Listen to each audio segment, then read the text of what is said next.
Because I am the person, we have to change Call it. to order the school committee meeting on yes. Wednesday, May 9th, 2018. We'll start with the Pledge of Allegiance. Pledge allegiance to the flag of the United States of America and to the republic for which it stands, one nation, under God, indivisible, with liberty and justice for all. Okay. I'll run down the agenda. First, we will have the approval of the regular session minutes from April 25th. Then we will have the superintendent's reports, followed by the assistant superintendent, the director of finance and administration, school committee member reports. Then we will hear from any citizens. Then we will get a report on the trip to Italy, Germany, Austria, and Switzerland. Then we will get school updates and highlights from the administrative staff on the improvement plans. Then we will get a request for an approval of a trip to the Young Writers Workshop in Vermont. Next, we will review the school committee meeting dates for 2018-2019. Then we will review our annual stipend memo. Have a discussion next about school start time updates and the bus routes. Then a committee discussion of the superintendent's review process. And then the Aspet Valley Collaborative third update. And I do not think that we have a need for an executive session this evening. And then we will sign bills and adjourn. So thank you. Minutes. Can I get a motion to approve the minutes from April 25th? I'll move that we approve the minutes of April 25th, 2018 regular session. Amended minutes? Okay. Amended minutes of April 25th, 2018. Second? All in favor? Aye. Thank you. All right, so Amber, superintendent's Thank report. you. So Thank you. good to be here tonight. We're all feeling better now that the weather is officially feeling like summery. It makes everyone want to be done with school, and it's hard to hold on to the kids, but it makes the teachers happy too. So it's that time of year where people their spirits are in a good place, and there's a sense of energy and a press towards the finish, which you're kind of at a building level always managing that positive, excited energy with the pace of what you need to get done and the intensity of learning goals you're still trying to meet. And so it's always a very exciting time to be in buildings. It's just, the energy's great. We have had the art show yesterday and Monday and Tuesday. And are you going to talk about that, Emily? A little bit. Okay, you can carry the ball on that. I displayed art with Chris Martin, so we actually we had taken a personal bet that we would each display art. So I had pottery and a painting, and he had pottery and photo. So we took a good amount of ribbing and celebration of our risk taking, but that was enjoyable. I also know it's concert season. You'll be hearing about those from Emily, and there's more to come. John Badenhausen, I want to clarify that Syed Hashmead had joined us and made a comment that John Badenhausen was retiring from Youth and Family Services. August will be end of August is his last time with us. And so I have been invited to sit on that committee. Jeff Laurie, the police chief, will also sit on that committee, working with Jim Malloy and Christy Williams, town manager and assistant town manager, and then a member of the Youth and Family Services. So we will round out that committee. I'm actually looking forward to serving with them. We'll definitely look at a wide array of hopefully strong candidates, and I look forward to participating in that. And that is my report for tonight. Thank you. Daniel? Good evening. Just one thing to report on. I mentioned it at our last meeting that Westborough Connects is having a Hot Topics night where we're going to be inviting the community in to hear presentations, 7 different presentations given by a wide variety of both school and community members on topics ranging from nutrition to mental health to our science curriculum, and the sign-up for this so far has been outstanding. We have almost 200 people who have signed up to come, and that's a tribute to we have a great team working on getting the word out, and we're looking forward to the evening. So it's next Monday night, the 14th, at Mill Pond at 6:30. We need to plan our session. What's that? We need to plan our session. I know. I think I have a little anxiety I'm like, about oh my that. gosh, that's coming up really quickly. Yeah, it's coming up really quickly. We have to find time. All right, that's it. That's it. All right, thank you. Irene, do you have anything? Just one update. I have filled the billing coordinator's position, and she will be starting on the 21st. Shay, the accounting department will be fully staffed at that point, and hopefully no more turnover. That's it. That is the first time that I think Irene's department's been fully staffed in a while. So we're really excited to get back to full force up at central office.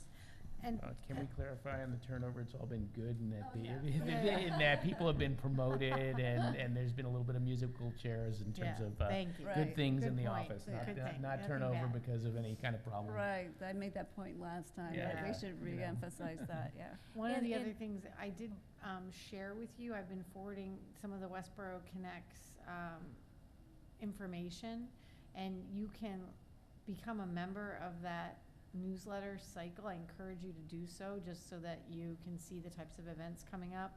And I would also encourage you to share it across the community to others so that they can join, and then they'll just get the information and be able to pick and choose if they want to attend. But the purpose is also to be able to network the community together.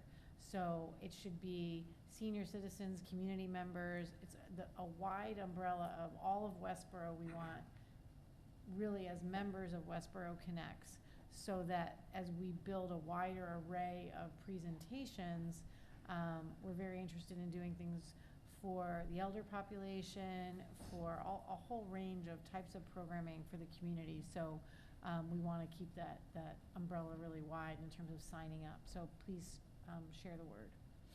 Thank you. Emily? Hi, thank you. I have a few updates tonight.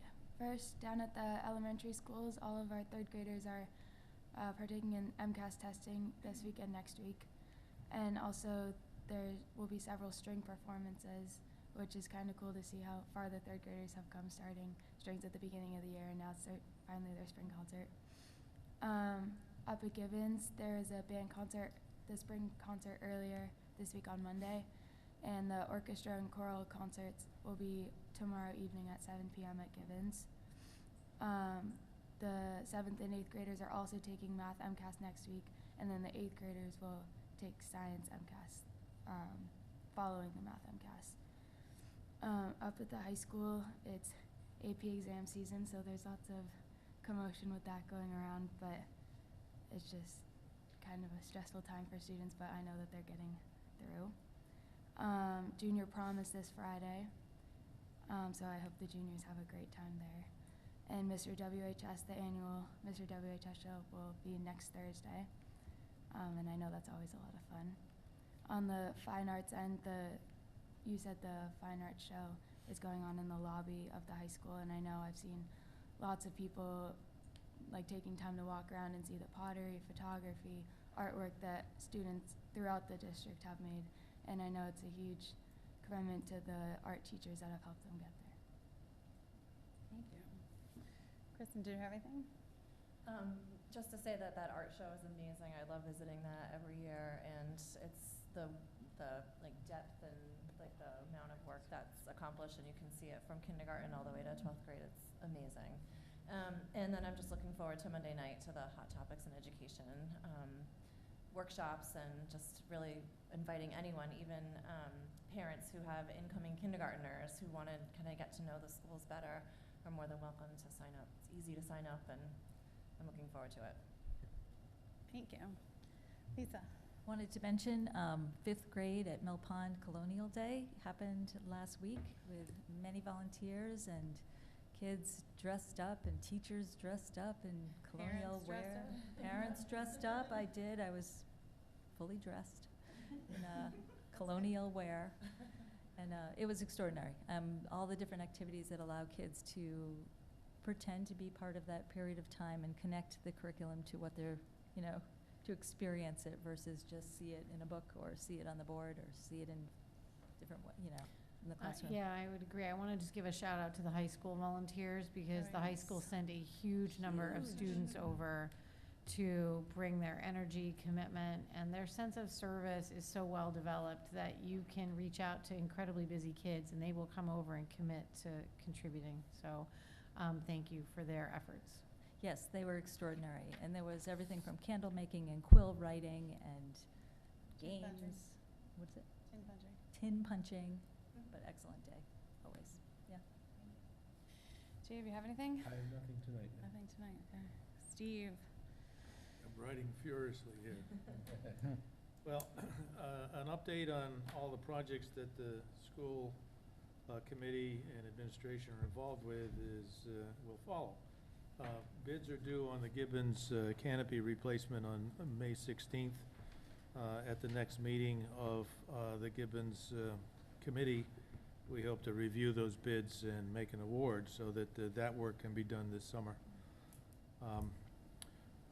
For the high school athletic field work, a letter of intent to award the contract has been provided to the contractor. The selectmen completed site plan review for the athletic fields last night, and the work for the athletic fields will begin the day after high school graduation. At Hastings, the pre-K building progress is quite phenomenal. The roof membrane is complete on the roof. The base slab concrete inside the building is complete. The internal room framing is well underway, perhaps more than 50% complete. And the exterior building covering is very well near complete, and the progress is ahead of schedule. And of course, our target is to be able to use the building this September when we open school.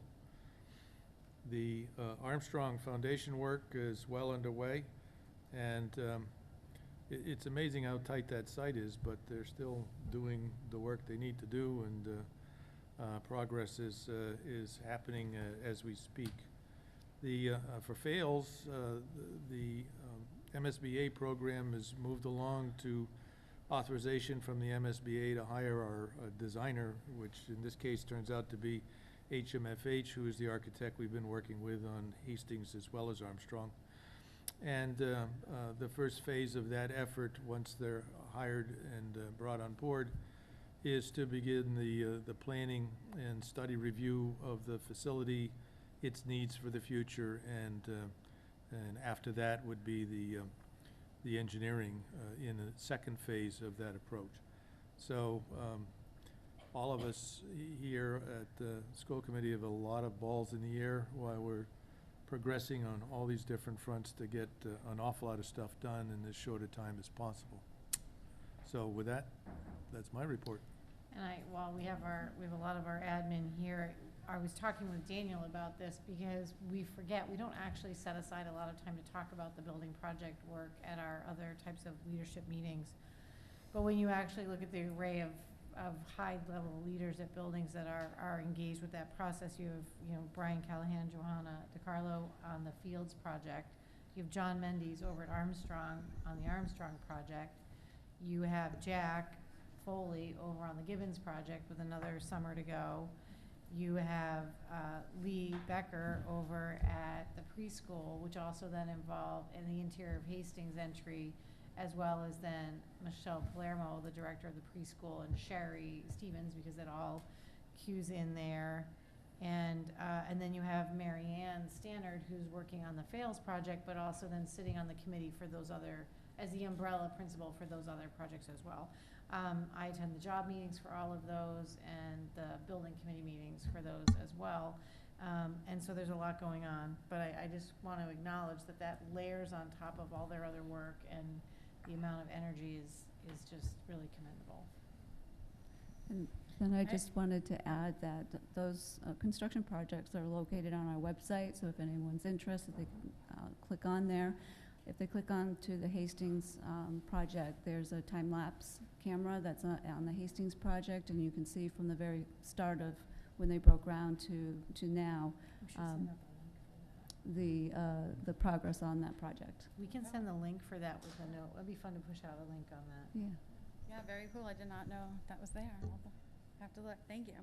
I just had, continuing with my Rangers on Track fundraising weekly comments or updates. We had two great donations that came in the past couple weeks. Cumberland Farms, whose headquarters is in Westborough, donated $10,000 towards the project, and they were very complimentary. I want to mention of the selectmen and the process that was used to, they're going to open a new store in town and also moving their headquarters to Westborough. So they really appreciate working with the selectmen, and they don't usually make this generous of a donation, but they're donating $10,000 to the project. So we're grateful for that. And also WASA, which is the Westborough Athletic and Social Association, who their mission is to for academics and athletics for youth. So they generously also donated $10,000 to the project. And keeping with a WASA tradition, their preferred recognition would be on the scoreboard of the Jimmy Hayes Field. So when we order the scoreboard, we will work that into the spec. So we appreciate both of those contributions. Those are boosting us a little bit. We also have the school challenge going on, which I thank the administrators for pushing that out. We also have an alumni challenge that is on a different site, but we encourage alumni and share the link to alumni to get alumni involved. We also have many local businesses. We're trying to get money from them too. So hopefully it will all come together soon. So thank everyone for their support and contributions. We also have to, one business thing, appoint a representative to the Hockomock Pond Committee. The selectmen are looking at the Hockomock Pond area. I believe it's combined with the train station about parking. So they were kind enough to extend an invitation for a member of our committee to be on that committee, and so we are appreciative of that, and we would like to appoint, I believe, Kristen. Yeah, that's fine. Okay. Yeah, that's good. To I'll that just have to committee. practice saying the name of the pond. Hockomock, yeah. Hockomock Pond. And you get a little write-up on yeah. throwing the stones in and the whole. Oh, yeah. Yeah, I think Third our graders the can tell me third all about graders. it. We Yeah, did sure, it yeah. when we did the scavenger hunt in Westborough. Oh, the 300. That's right, Yeah. yeah. Yeah, and the third graders take the trip there, so they all know the story. So you got to Yeah. preserve the pond. Save the pond for the Save the third pond, graders. Save the pond. So can I get a motion to I elect move Kristen? that Kristen Vincent be appointed to the Hockomock Pond Study Committee. I assume that's what it is. I'll second that. Okay, all in favor?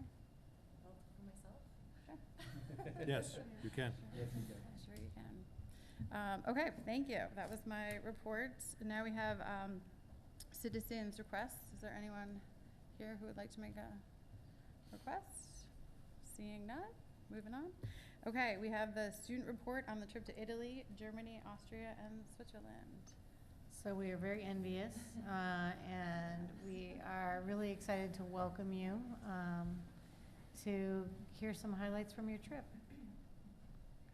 Hi. So you might want, so it's okay, Yeah, this is a very supportive crowd. Yeah, we're Okay. So welcome. Spread out, So spread out so usually you can what we see- you do can is share the microphones. you can There you just go. like a class presentation, same deal. You can introduce yourselves and what year you are in school, and then we'd love to have you share some of the highlights from your trip. So I'm Christiana Crane. I'm a junior. I'm Ralph Liu. I'm a junior. I'm Max Anzidi. I'm a junior. And on the trip, I think we all agreed that it was just very cool that this year as juniors we're learning about World War II and a lot of the things in history, and seeing them in real life while we were in Germany was just very cool, and I think it was like beneficial to like our learning as well. I think a lot of people say this, but I didn't know anyone in the beginning of the trip.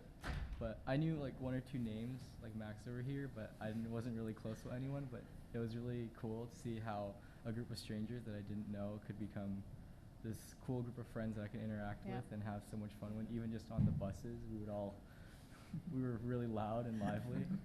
And on a more serious note, I thought visiting the Dachau concentration camp was really eye-opening, because you always hear about these things in classes or just in your life, but once you actually experience what it might have been like for them, it's really eye-opening.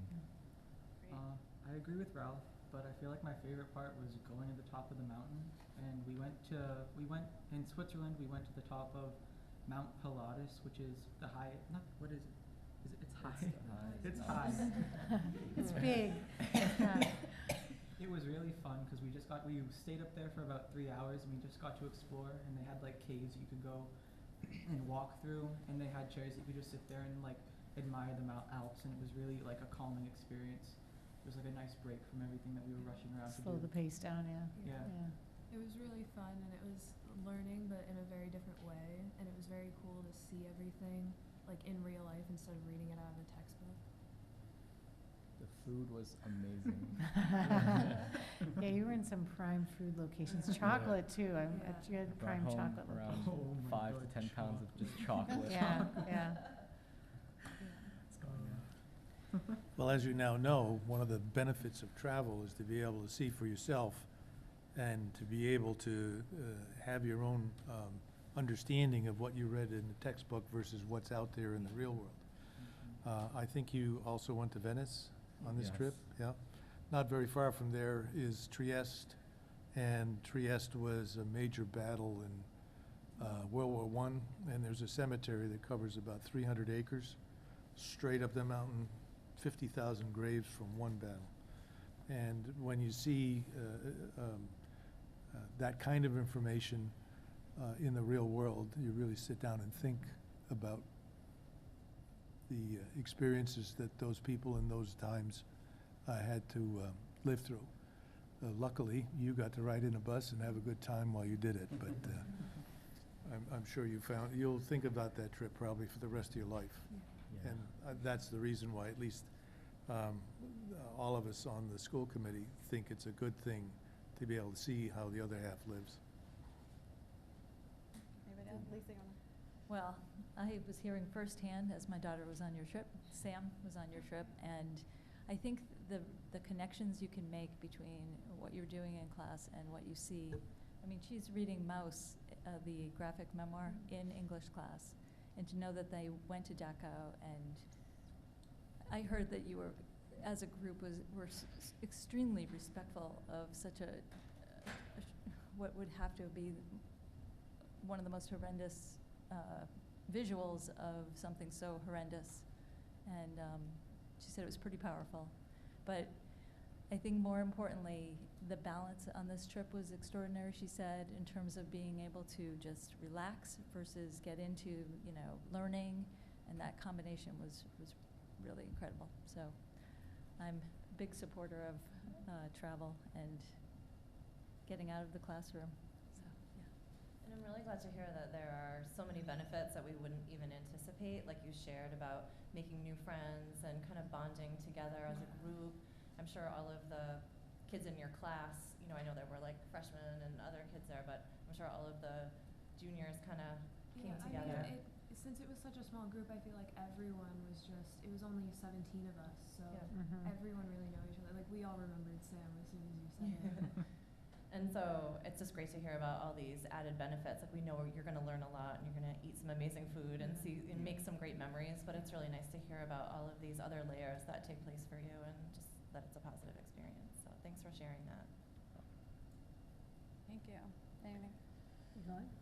I'm good. I was going to say one of the memories that you guys talked about that you want to hold on to is you get thrown in with a group of people you don't know well, and that's like good, reasonable risk, right? And that sense of kind of being out of your element is exactly what it'll feel like when you drop into college. And it's a great experience to know you can just kind of lean into that and just open yourself up to getting to know people, take those risks. And a lot of the colleges now do those pre-college immersion experiences where they do the week before, they do the wilding trips, the camping trips, so you can do that. You get a small group of people that you get to connect to. So just remember that, and if you get a chance, do them, because it does help you kind of get your toe in the water. So thank you so much. We're glad you had a good trip. We encourage you to keep being world travelers and to share your experience with other people at the school. Yeah, thanks for coming here. We Thank you appreciate so much, you guys. I'm glad you had And fun. thank you, Daryl I know. Potosnik, for our fearless taking, leader. Your Fearless leader. travel. getting out there. It was fun from beginning to end. Yeah, As I tell everybody, put Switzerland on your bucket list. It was just beautiful. yeah. That's great. Yeah, Well, you we all- customized this trip a little bit, right? Yeah, definitely, and the chocolate was good, I hear. So the other piece is, we always put you guys at the beginning so you can feel comfortable leaving, so it's okay if you need to go. We don't expect you to experience our whole meeting, so please feel free to head home. Thank you. And back to you, Madam Chair. All right, thank you. So now we will hear from, I think we have our full administrative team. Thank you for taking the time to come here. We are going to hear an update of the year-end report on our strategic initiatives. So, Great, so I'm thrilled to welcome the team. I just want to make a couple caveats. I want them to feel comfortable keeping this presentation tight because we have two people that need to get to other meetings. So Suzanne is trying to get to a meeting and Mary Ann is trying to get to a meeting. So they want to be able to come and share with you, but if those two have to cut out, the rest of the team can carry the ball for them. And I think last year they synthesized their presentation and put it together for you in a way that you could really see how their work fits together. So we stuck with that this year, and I guess I'll turn it over to them and let them give you some highlights from their year. sure. It'll just take 1 second to get it up. There we go. There we go. All right. You can test out the forward, backward. There you go. Good evening, everyone. Thank you so much for having all of us. We really appreciate this time. This new format for this presentation that we've done, now this is the second time that Amber sort of threw out to all of us, has been really a wonderful experience. It's like a new way of collaborating. I mean, we're texting, we text anyway, but we're chatting online, we're making sure this comes together in a great way for all of you. So we appreciate the time to be here. We also continue to truly be grateful to be a part of this Westborough community. We enjoy so much working with all of our Westborough leadership team. We enjoy so much working with our colleagues in our buildings, our families, and especially our students. So we took some time to sort of reflect on this past year and all the work that we've accomplished. And our essential question here really guides and grounds our decision making throughout the year. This is the second year we've kept this essential question as a team, and we really truly reflected on whether this was the right question to keep, and we really strongly felt that way. What we're going to do today is kind of walk you through some of the work we've done this year. We're going to be focused. We're going to be targeted, and we can talk all day about all of this, but we want to really kind of give you some really important highlights. And I think everything that we say will feel reminiscent or echo of things you've heard all year from the leadership team here. All right? So let's see. The first strategic focus area that we're going to focus in on is the student support and engagement area. You can read what the goal is. The main highlights that we're going to focus in on are the professional development that's connected to that. Also project-based learning for students, but also for staff, because that's been part of the professional development for 4 and above as well. We're going to talk a bit about co-teaching and differentiation of instruction and how that impacts with student support and engagement. And then finally, we're also going to focus in on social emotional learning and wellness. All right? So I'm going to turn it over.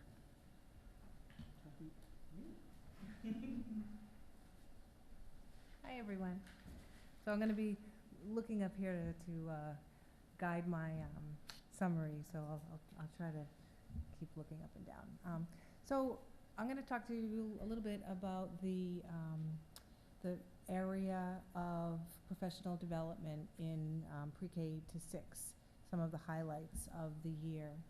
And one of the main highlights that kind of encompasses a lot of, we had a really nice balance this year of bringing in outside consultants and outside speakers, but really tapping into the talent that's within our district. So first off, we have, we're really happy to have curriculum coordinators in English language arts, math, and science for pre-K to 6.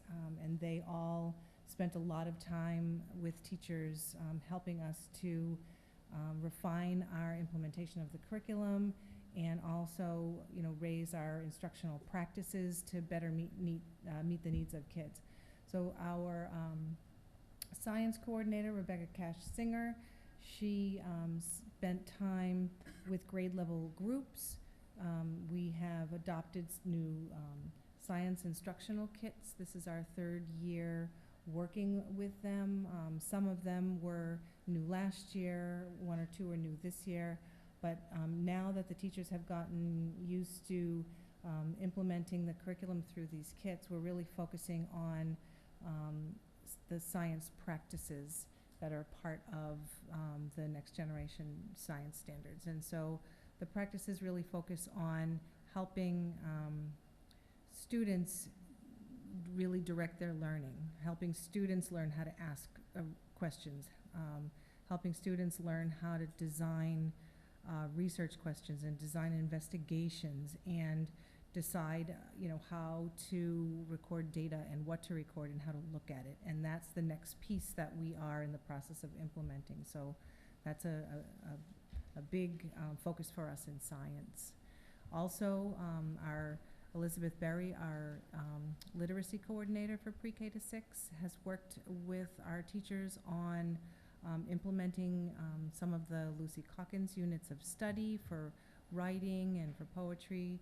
We also had both in-house and experts from the field work with teachers on implementing Readers and Writers Workshop, poetry units, and then Jenny Dean, our pre-K to 6 math coordinator, she did a lot of PD for teachers on really targeting math instruction using what we call a guided math model, where students, they start out with an overall mini lesson which introduces the concept for the day, and then using daily assessment data, forming small strategy groups so that kids really get what they need, looking at data from that class, analyzing it, and regrouping kids the next day for kids who need to be retaught or need some additional challenge. So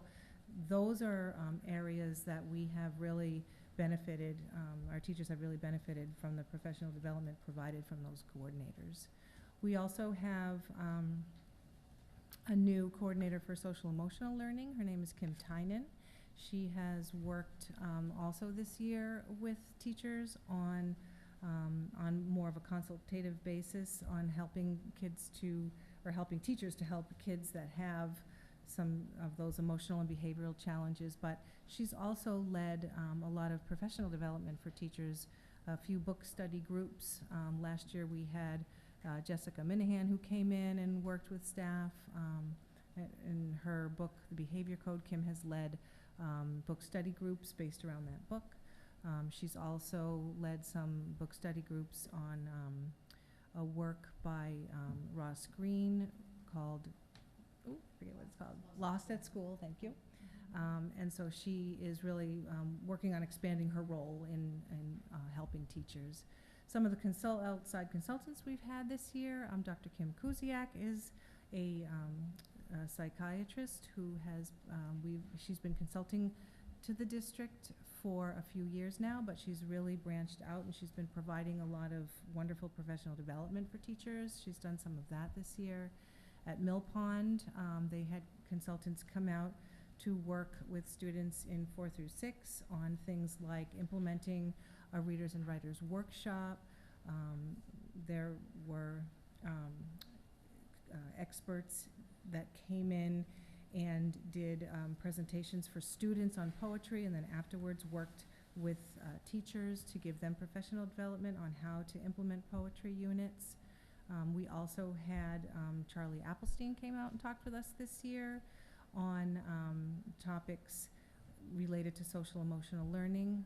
And then finally, you'll hear a lot more about co-teaching a little later, but we have continued with Confianza, who Sarah Otto is the consultant from that organization that has been working with teachers in Westborough to help ESL teachers and general education teachers work together in a co-teaching setting to support our English learners in our schools. So that's kind of our PD for pre-K to 6 in a nutshell. Thank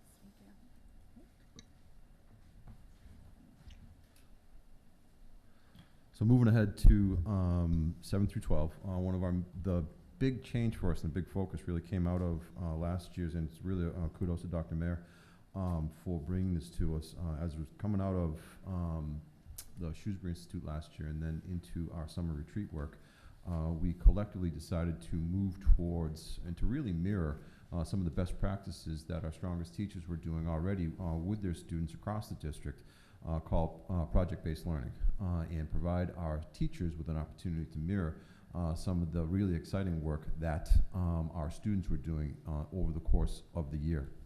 So what this really turns out to is, for our staff, is that it's very challenging to find really high quality, narrow, focused, content-based professional development across a diverse array of curricular offerings 7 through 12.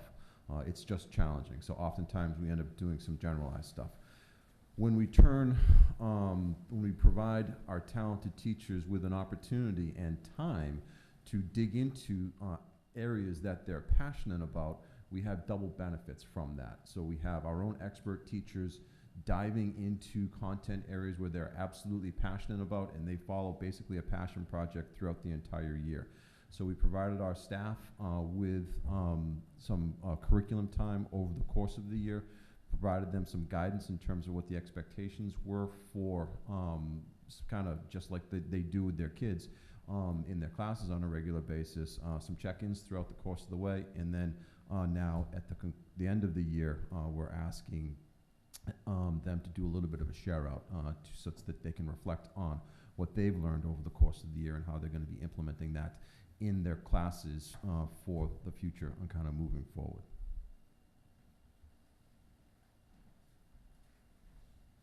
Thank you. So we actually did this grades 4 through 12 because Mill Pond teachers also, sometimes it's because they teach multiple subjects, it's hard to sometimes find the right one speaker that might speak to all of them. So this is focusing on the professional development for teachers, and I think, as Jack mentioned, the power of it is if you have a group of teachers who come together and they have a driving question, a deep desire to learn something about their craft on a much higher level, and you provide them with 8, 10, 12 hours over the course of a year during their PD time, Westborough teachers take more than those hours, and they use that time and more to dig deep into something that they then want to bring back into their classrooms. So it enhances their learning, but it also directly impacts the students. So just for some examples of some of the topics that Mill Pond teachers focused in on this year, a large group of them did actually look into project-based learning for students, so that was something that they researched and implemented in their class.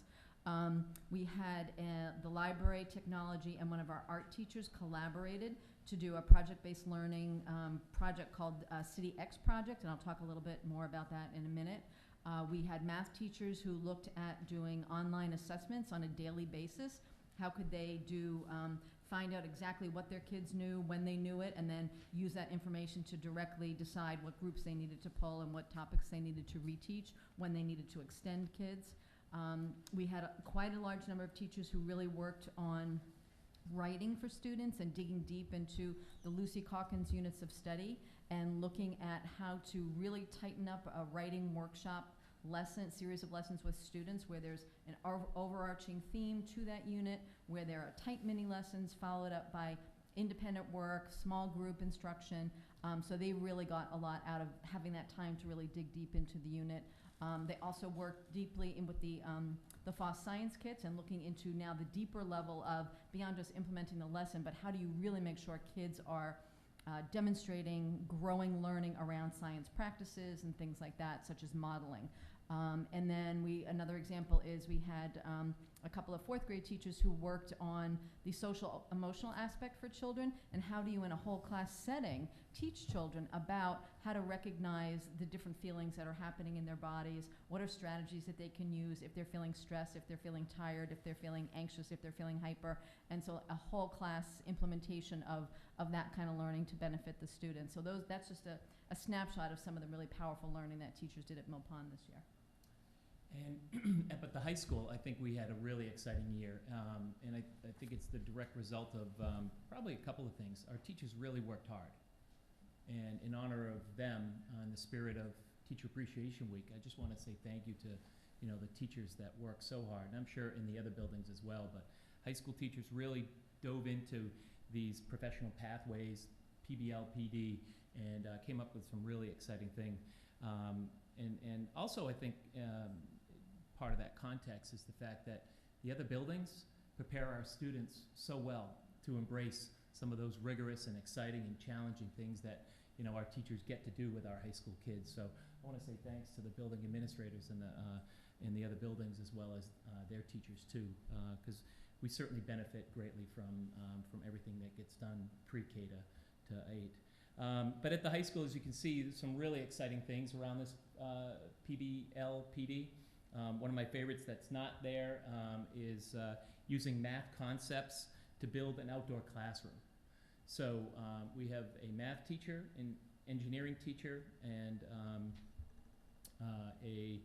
one of our social workers, clinicians, and around social emotional wellness, working together with 3 classes and a group of students to develop a classroom outside our building that can provide an environment for students where math doesn't necessarily come easy. And that was the context for this work, is kids really wanted to, along with their teachers, find ways to make math more enthusiastic, right? If it doesn't come easy to them, you know, and they struggle, sometimes it's not fun. So they kind of got together and decided on what that PBL PD was going to be. And the fruits of that hard work all year will be the building of an outdoor classroom that will be the benefit of all kids across our high school and across all levels. So pretty exciting, but you can see the list there. As you heard Mr. Foley mention, you know, teachers really were provided a lot of choice. I think we had a total of 8 topics, 6 or 8 topics that they could choose from. Many did choose from one of those 6 or 8 topics, but many also went out and did their own thing. So when you have that choice, and you have that interest-based sort of programming available, as Mr. Foley said, and Suzanne as well, Ms. Kenny, it really provides a great opportunity for learning, and our teachers did a fabulous job with that this year. And we can build on it for next year. As Dr. Mayer was asking us about a month ago, you know, what people want to do for PD next year, and I think the overwhelming consensus from the high school, at least, was we want to continue in this professional pathways, which is exciting. So switching gears to project-based learning for students, I think sometimes people are not sure what project-based learning is, and they think it's the same thing as doing a project at the end of the unit. And the difference with project-based learning is that there is a driving question that is introduced at the beginning of a unit, and then through the exploration of that unit, many lessons are integrated, but it's through doing the project that the students actually learn the content that and skills you want them to learn. And it's always connected to a real world issue. It brings in resources and people from the community and the world, and it's really driven by student curiosity and highly, highly engaging. And they learn the same skills and content as they would in more traditional delivery, but in a way that what we find is not only are they highly engaged, but often their performance is at a much higher level than you would expect traditionally. So a couple of examples are, as I mentioned, the art teacher, technology, and library teacher did what was called City X project. And so this is a hypothetical city, and each of the students had a character that lived in this community, and each of the characters faced a certain problem, whether it was lack of clean water, improper nutrition, air pollution. And so they had to research the issues that were connected to that problem. They had to come up with an idea to solve that problem. So in library, so then the 3 teachers co-taught it. So the students would go to the library, get excited about their character, research their topic, take notes, synthesize that learning.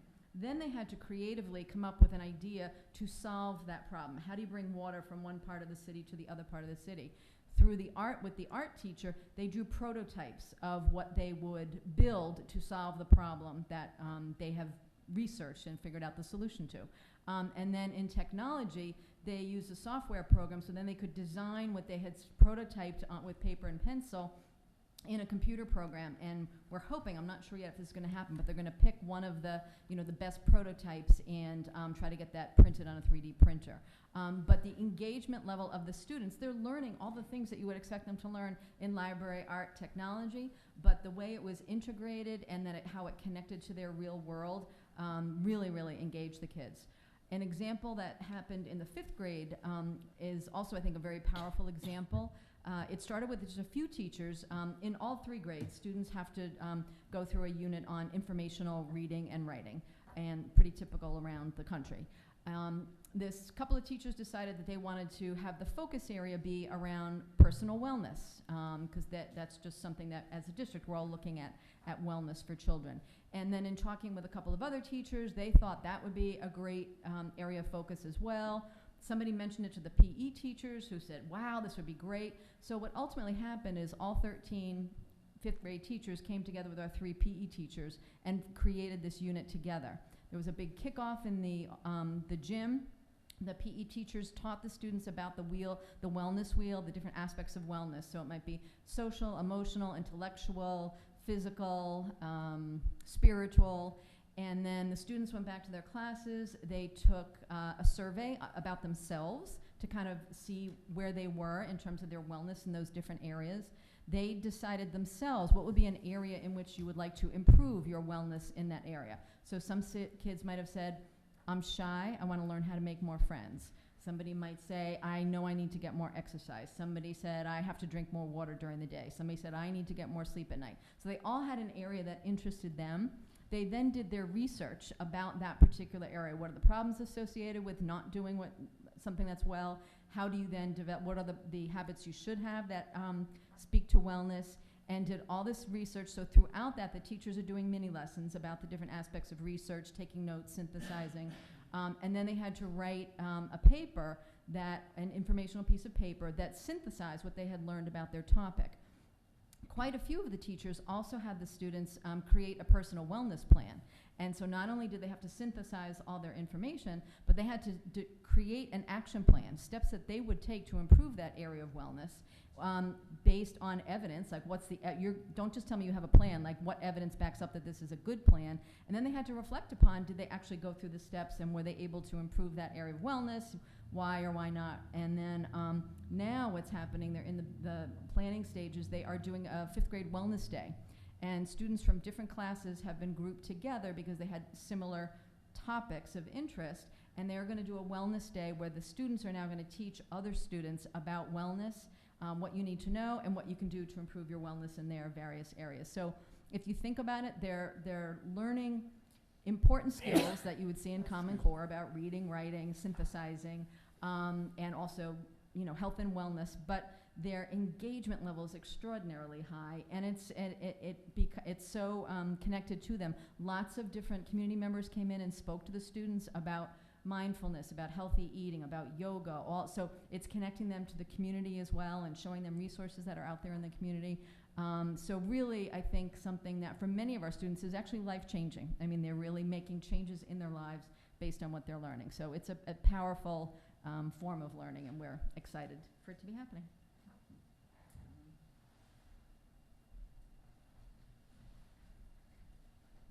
Thank you, Suzanne. At Gibbons, we've done a number of PBLs, student-based PBLs over the course of the year. Right now, our 7th grade English team, as a group, is doing a real big project on Green Glass Sea, which is a novel about the development of the atomic bomb at the end of the tail end of World War II, but it's told through the eyes of an adolescent girl whose parents are scientists on that. So we've had a number of projects, student-based project learning, which is different than projects. So we've been doing projects for a really, really long time. But this is a growth out of that, in that the students, all of the project-based learning. So for at Gibbons, we did Green Glass Sea. 8th grade did a unit on Tangerine. 8th grade does a book club. 8th grade social studies did a big project-based unit on Supreme Court decisions of the first woman to try to get into the Green Berets. 7th grade social studies, early humans. One of our 7th grade science teachers is doing something with endangered turtles. Actually, 2 of our 7th grade science teachers are doing that. But the difference between a project and project-based learning is that the students have much more independence in the project-based learning aspect of it. And what we really try to do is use the recall level information to get the kids to think more independently and have a richer experience. Rather than just memorizing the facts about Sumerian inventions, the students are asked to try to think about why this invention was brought about at this time. So at Gibbons this year, I wanted to highlight 2 curricular initiatives as well. Thanks to Dr. Mayer and the Westborough Ed Tech Foundation and Mrs. Anderson, our very talented teacher. We had a hugely successful Lego robotics program this year as part of our 7th grade specials class. The kids are super engaged in it. Over the course of the trimester, the students are charged with assembling each device, but then really programming the device to go through a series of challenges, from drawing a straight line to doing a figure 8 to a whole series of challenges. And the whole course is a mini project-based learning unit. If you ever have an opportunity to swing by and take a look at it, it's really neat, and it's a very popular class with the kids. And the other curricular highlight I wanted to mention, working with our colleagues at the high school, our world language program has really shifted towards what's known as the proficiency model, such that there's a much greater emphasis on students speaking and listening, more so than strictly conjugating verbs. So right now, when you go into even 7th grade class at the beginning of the year, they're trying to do most of the class in that different language, and that is throughout the entire year. And we've been working closely with our colleagues at the high school to kind of get this initiative up and off the ground. Thank you. One thing, I forgot to mention one part of my slide, and I feel like I would be remiss not to say it. Another thing that's happening along the lines of project-based learning is the librarian and the technology teacher, Dee Kohler and Allie DiFiore, last year got a grant from Westborough Ed Foundation for seed money to start a makerspace in the library. And it's a STEAM makerspace, so it focuses on science, technology, engineering, arts, and math. And the students are able to come during activity period and choose an activity to work on. So they might be doing coding, they might be doing movie making, they might be learning how to crochet, they might be doing Ozbots and programming different little things. And it's been such a huge success, and it really allows for open exploration, collaborative problem solving, creativity. It's a great experience for the kids.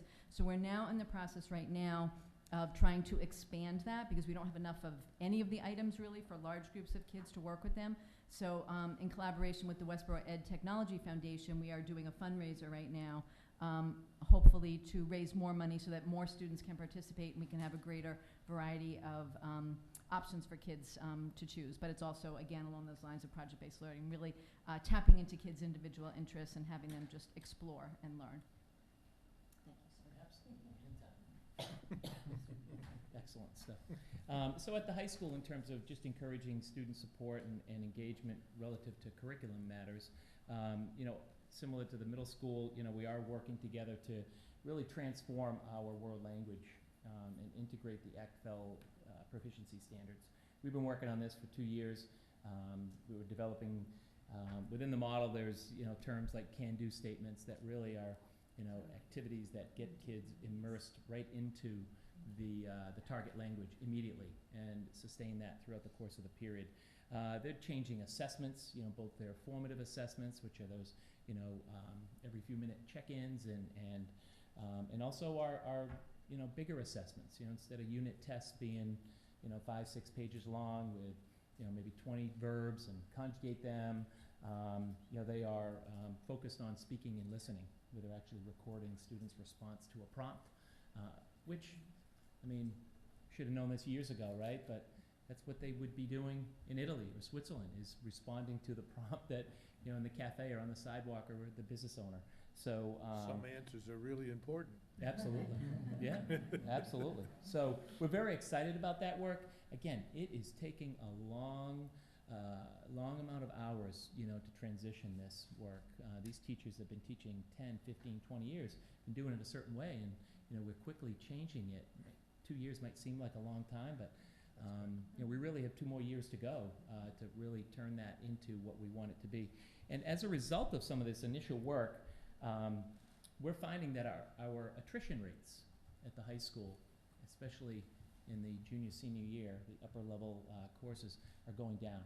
Kids are staying with the language, which is great. You know, I know the national standard is not that, but once again, Westborough leading the way, which is great. And I do want to thank Dr. Mayer, you know, and his support. He's very popular here tonight.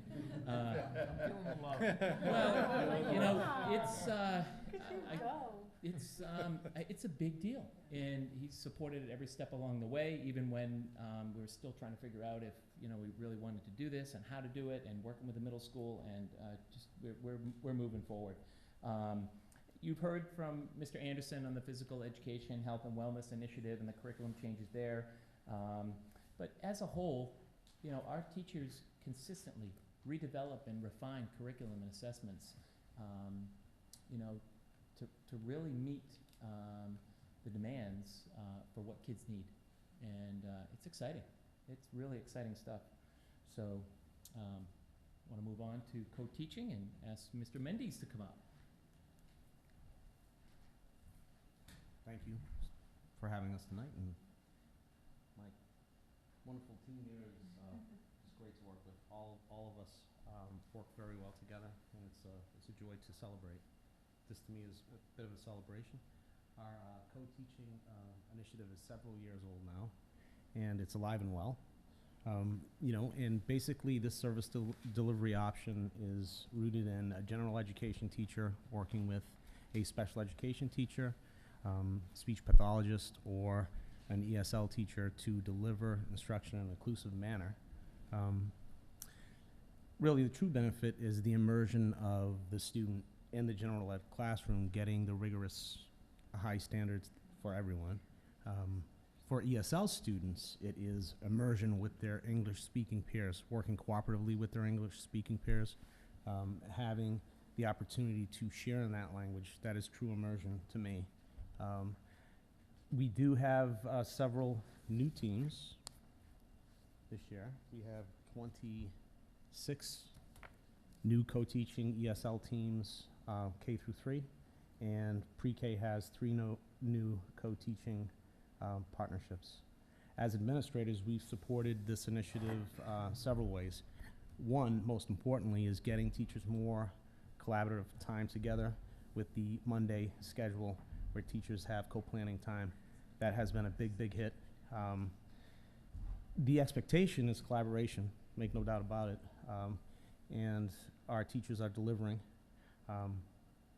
Thank you to the school committee and to Amber for approving all of our new ESL teachers. We've shifted from tutors to teachers. That has been a lot of work as well.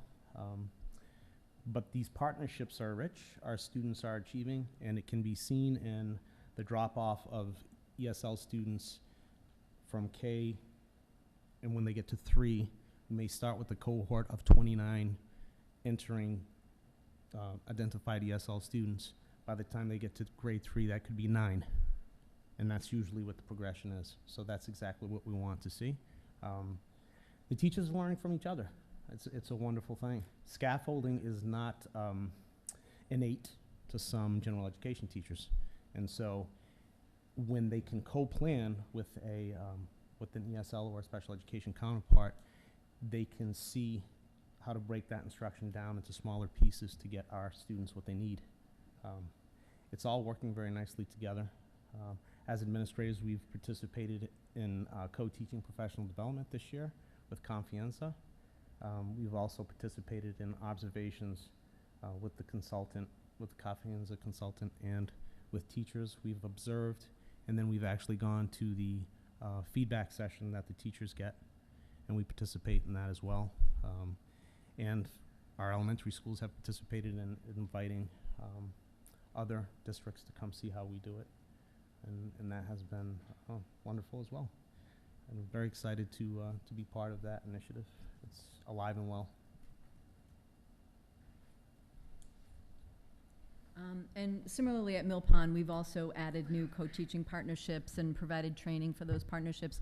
I think the one point I'd like to make is that although we know the value in the co-teaching model, it's not one that we implement or stick to blindly. We are a flexible district, and so we're always evaluating, is it working the way in which we intended it? And so this year we were able, with the support of staffing, to change the way we had been doing co-teaching for cohorts of students who had emotional and behavioral challenges.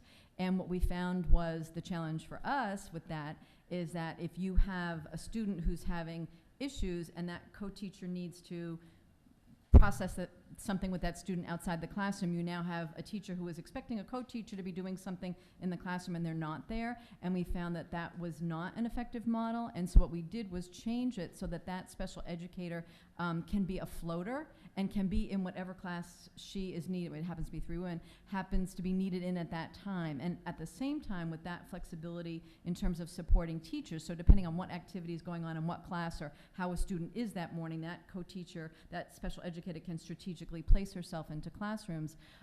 It also enables her to go in and observe the paraprofessionals who are working with the students and to give them coaching feedback and to model things for both the classroom teacher, the paraprofessionals, and the students. So I think our co-teaching model is a very dynamic model, and I think that serves the students and the staff well.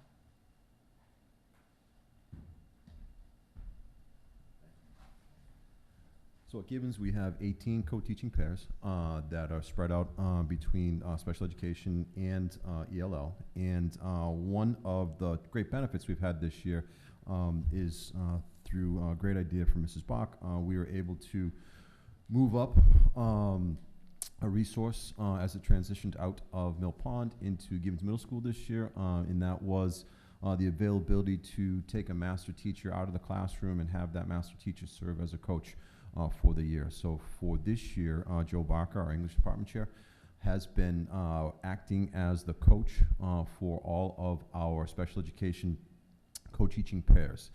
Now and I think as John mentioned, when you have 2 people that have never really worked together closely before, and now they're very tight quarters, the most important thing is developing that relationship such that the 2 professionals know what the expectations, what am I going to expect of Brian when he's coming into my classroom, and what can Brian expect from me, and we develop a co-equal partnership such that we can work together very, very effectively and work out all of everything in the curriculum for the maximum benefit of the kids. So Joe Barker has done a fantastic job in terms of being in, and not in a evaluatory way, but just in there as an extra resource for both for our special educators. And at the end of the year, he expanded his repertoire a little bit to do some really good work with our ELL folks as well. And he's done such a nice job that we're going to loan him out to some other buildings next year as well. So co-teaching has been in the high school for at least 15 years that I can recall. It's looked a little bit different, and what's exciting about the work that we're doing with the co-teaching models now is it's really prescribed, and the planning and the co-planning and the co-teaching practices actually in the moment have been quite impressive. People are working really hard on that. You can see that we've increased the number of co-teaching sections here at the high school. We're beginning to work real closely with an outside consultant, Donna Simone, and that support from her has been really eye-opening to a lot of teachers who back 15 years ago were actually doing co-teaching under a different model. So their questions are being answered, they're trying new things, and in the end the kids are benefiting greatly. I will say that this too is it's working and it's moving forward, but it hasn't been the best of of experiences for people, right? So because it's this constant learning of new strategies, working with another person, you can imagine can be somewhat difficult. But I will give a ton of credit to our teachers and to our consultant to work through those pains, as we move to this more effective model of co-teaching. So, teachers are beginning to understand that they all share in the success of all types of learners. And I think that's probably the biggest gain out of this, right? Even the ones that aren't co-teaching are beginning to internalize that they could be.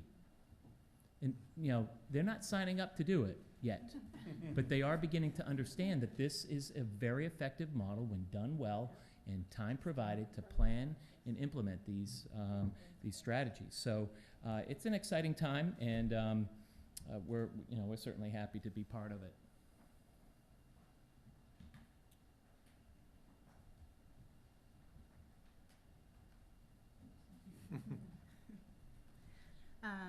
So social emotional learning and wellness. Before I talk about that, I did just want to mention Donna Simone also has provided a lot of wonderful PD to our staff as well as to us as administrators, and I really enjoyed walking with her through my co-teaching classrooms, and she's called Sherry a couple of times and said, can we send somebody here, or can we send someone here?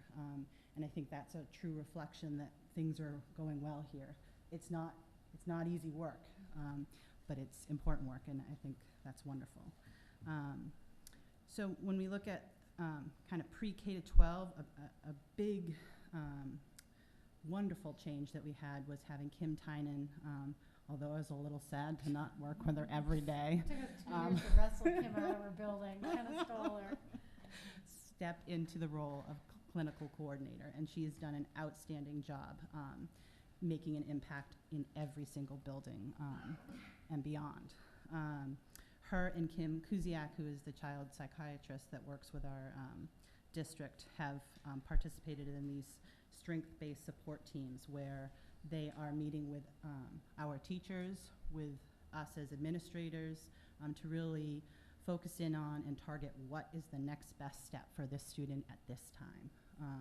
And then visiting together again to see where are we at now, and ooh, gee, that worked really well, but maybe this didn't, and how do we move forward?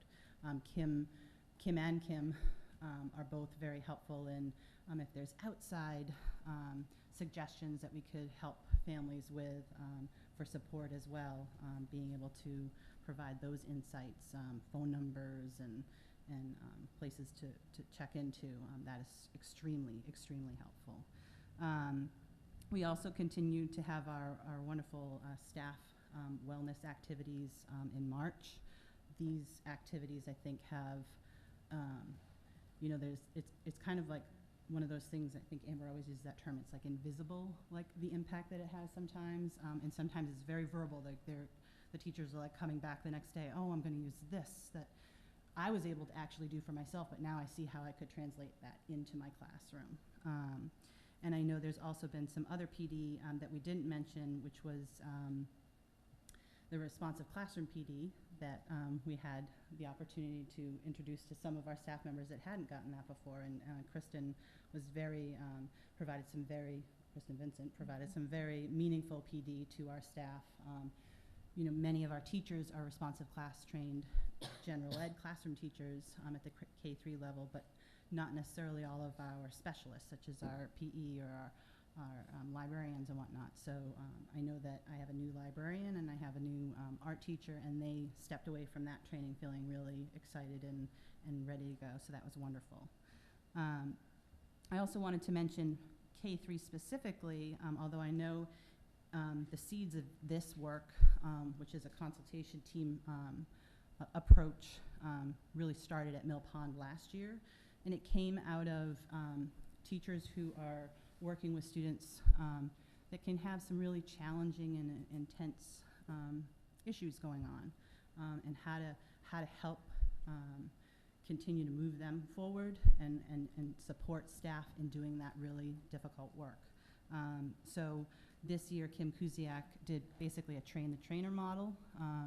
So we had 6 staff members, administrators included, participate, and we're rounding that up here next week with Kim in this model, which is a very very specific and focused model of how to work together. You have agreements that you come to on how you will work with one another. You have set amounts of time. You talk about rating your burnout, like where you're at right now, and how can we support each other to keep doing this really important work. So it has been a powerful powerful PD for myself to be a part of, as well as for our teachers. Our teachers that are trained will then move forward in providing that for staff next year, and a little bit at the end of this year too, with the time that we have remaining. So we're excited about that. The administrators really aren't going to be parts of those groups because we want those groups to be as open as possible. And then again, selected staff across K-12 actually participated in some DBT training, and that has again been powerful and impactful for everyone. And I'm going to move forward because I know our time is. And to piggyback on that, so with the clinical support team, with the after-school support for staff, Dr. Kuziak and Kim Tynan worked with Maura Kowaleski last year to run a couple of groups at Mill Pond, and it was very powerful. And then they were able to phase out, and now Maura Kowaleski and Elisa DeVinson and Kim Tynan are again doing groups this year, and more staff are asking to be involved in the group. So I think it shows the power of those groups.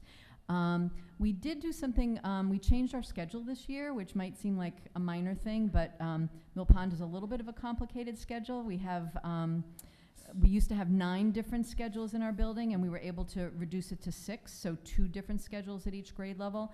And the driving reason for doing that was that what we found was that with 3 teams per grade level, you might have certain services were on one team or another. And over the course of the year, there would be times when a student who was on one team would be identified as needing a certain type of service, and that service was on a different team. And you then had this heartbreaking decision: do you move the child mid-year to another homeroom and another team in order to get service they need, or do you keep them where they are and postpone the service? And that often, you know, was a conversation obviously with families, but we wish that wasn't so. And with the new schedule, we're now able to have pretty much any service that you could want, whether it's math intervention, reading intervention, co-teaching, on what we call now both hallways, because each hallway has their own schedule, so that even if a student is identified mid-year as needing some kind of support, they can stay primarily with their home team and maybe just leave for one class to get to move into a different math class where they can get the Math Plus support, and things like that. So I think in terms of both learning and emotional wellness for kids, that was a great thing. We feel really good about not having had to put students and families in that situation. And one of the things that we've also done this year, and I think that was part of the new contract, we had started doing it a little bit last year, and now it's broader based. We have special educators, specialists, different interventionists who, for the first half hour of the day, one day a week, they go in and relieve a teacher, and then that group of teachers can consult with their school psychologist, the behavior specialist, speech and language, different people that they're required to and want to consult with, that they were trying to find times during their day or after the school day or before the school day. So now there's a built-in time during the school day, and that's been really helpful, both in terms of growing teachers' practice, but also helping them to feel less stressed because there's time built into their schedule to do this. Then I guess the one other point is we now, you know, I feel like a lot of what we're doing is made possible because of the support that the Westborough community gives to our schools. So we now have a full-time behavior specialist in our school, as well as the clinical support team that we have access to. And so we're finding now that there is a much greater degree and greater impact of collaboration between our behavior specialists, our counselors, the district support staff, and it's really making major impacts for students and for teachers. So just want to say thank you for that.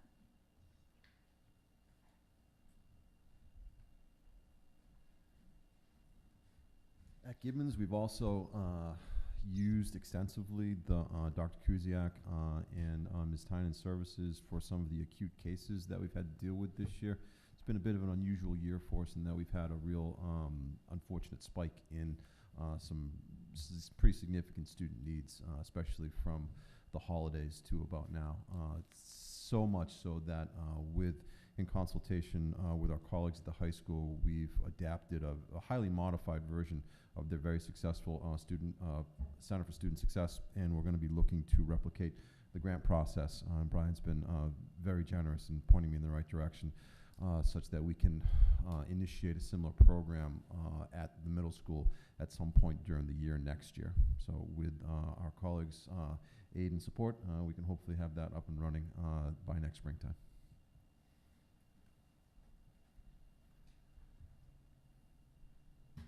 This is the focused, targeted piece to this presentation too. I mean, we could go on all night, and we definitely appreciate your patience. We have just a few more slides to go, but you know, I think it will be this summer.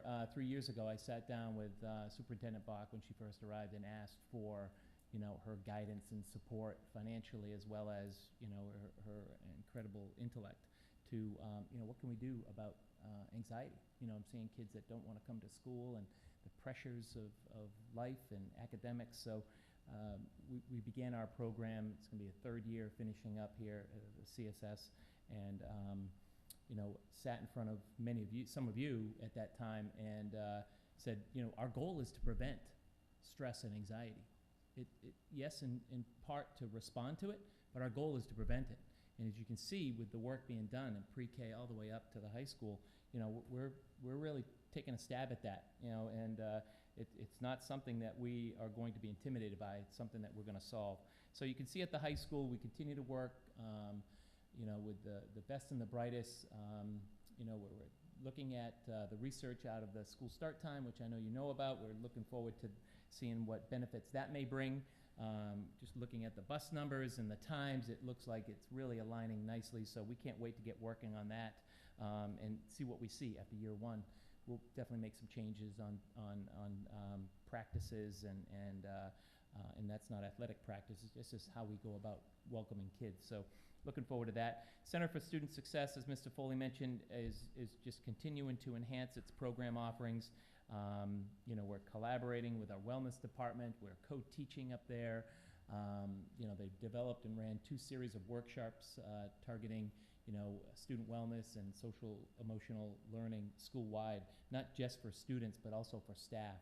And that DBT training that was mentioned already has led to, it's completed this year, but it's led to teachers actually stopping to think about their curricula and their instructional practices and find ways in which you can incorporate social emotional skills, right? SEL skills or DBT skills, which is the actual therapeutic intervention strategies that we're adopting here. And there's an algebra, high school algebra lesson that a teacher put together, okay? I mean, that's how digging in these teachers are getting around this. There's a history lesson where the DBT skill is, you know, put right out there, interpersonal effectiveness. I mean, how can you go wrong with trying to teach through history things like empathy and mindfulness and you know, dialectical thinking, observe and describe with facts, you know, with real data. You know, what does that mean? And that's just 2 examples, but I will share some that I'm sure the elementary principals have seen as well. But we're all familiar with 3 Little Monkeys, right? It's a great story that maybe we read to our kids growing up. 3 little monkeys jumping on the bed. Teachers, you know, teaching that in a curriculum, in a classroom rather, that talks about perspective taking and taking the middle path, okay? All DBT skills. Or the ELA lesson in Mill Pond that, and I think at the high school, at the middle school as well, that is looking at, you know, stories and really trying to teach the skill, teach the content, but also weave in more dialectical thinking. One of the examples that I saw was a lesson on the book Thank You, Ma'am by Langston Hughes. And you know, so that's where our teachers are at. It's pretty exciting stuff when they're taking their content and really working in these social emotional learning skills. So happy to be a part of it, and any work we can continue to do to align those practices are certainly in the best interest of our kids.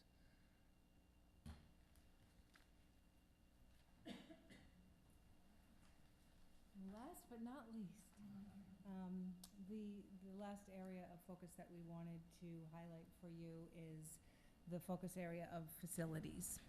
And earlier this evening, Mrs. Bach gave a great overview of all of the different building projects that are going on at all of the schools. And we're just going to talk a little bit more about each one. But first I wanted to say that it being like right smack in the middle of the Hastings building project right now, it's very exciting. And when I look out that window and see that beautiful new early childhood center being erected, I think how fortunate we are here in Westborough that we, had this, need for more space to accommodate our increased enrollment, and that the townspeople of Westborough were so supportive and responsive and willing to finance all of these projects that are going on right now that are, either beginning now to benefit our students or will soon be benefiting our students. So I just wanted to say how, thankful we all are that it's, happened the way that it has.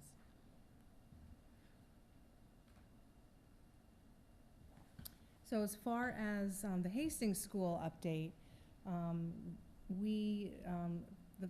quickly the geothermal repair, I think some of you on the panel know a whole lot more about it than I do, but what I do know about it is that it is a system that is, that was at one time a state-of-the-art, very efficient and effective system. And when it came time, it's aging now, and when it came time to decide whether to update it or replace it, the decision was that it still is an efficient and effective system, and that updating it was the best way to go. And so I know that it's in the process of the MSBA review for an accelerated project. So that's where we're at with that. And then for the preschool building project, I think, I want to kind of say thanks to Mr. Foley. John Mendes mentioned earlier, how well we all work together and how supportive everyone is of each other. And, Jack offered to kind of help walk me through the whole project. And I don't know that I would be standing here so calm and collected if it wasn't for Jack, creating to-do lists for me, coming over whenever I need him to walk through areas and make plans. And so I just wanted to put a little shout out to Mr. Foley. For the Hastings, for the preschool building project, we are, it's right on schedule to be completed for an August 1st occupancy, and we're still on track for that. If you drive by, you can see the brickwork going up on the outside, and it's amazing to me that just last summer we were sitting in a room, choosing the colors of the brick and the colors of the tile and all of that, and now it's been made and delivered, and it's here, and it's going up on the building, so it's very exciting. I know that Irene Oliver had mentioned about the live feed camera that is available, and I actually put the link up there so that you could, if you wanted to, you could go and take a little look. There's nothing happening right now. I looked at it a little while ago, and it's just like the building's just there. But you can, anytime you want, you can just go and take a look. Finally, the Hastings renovations. We are ready to get started with that. Our last day of school is on June 22nd, and on June 25th, the demolition crew is coming in. So we are right on track for that project to be completed by August 15th. And so that's kind of where we are at Hastings right now.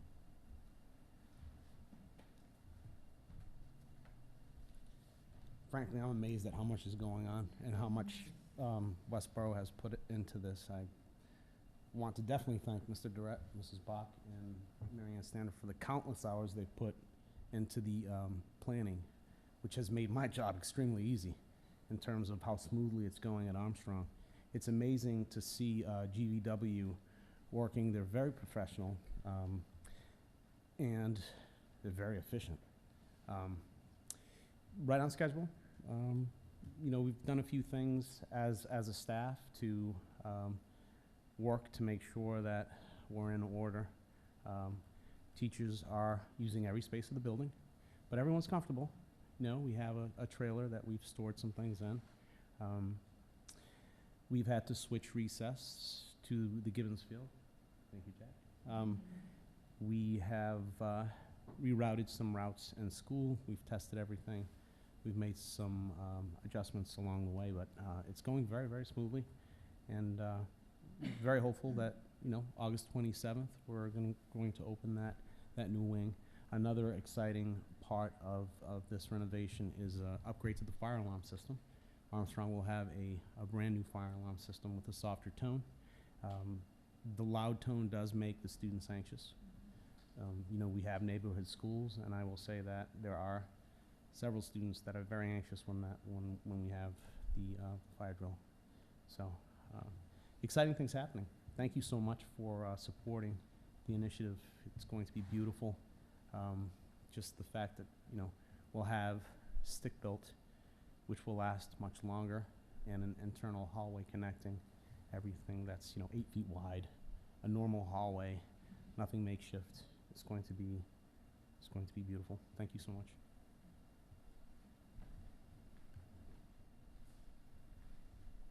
I also want to give a big shout out to Mr. Foley as well. He has been kind of my back and forth in my work on the K-3 building committee, and kind of telling me, okay, you want to make sure you do this. I'm like, okay. And I also want to thank Mr. Durrett.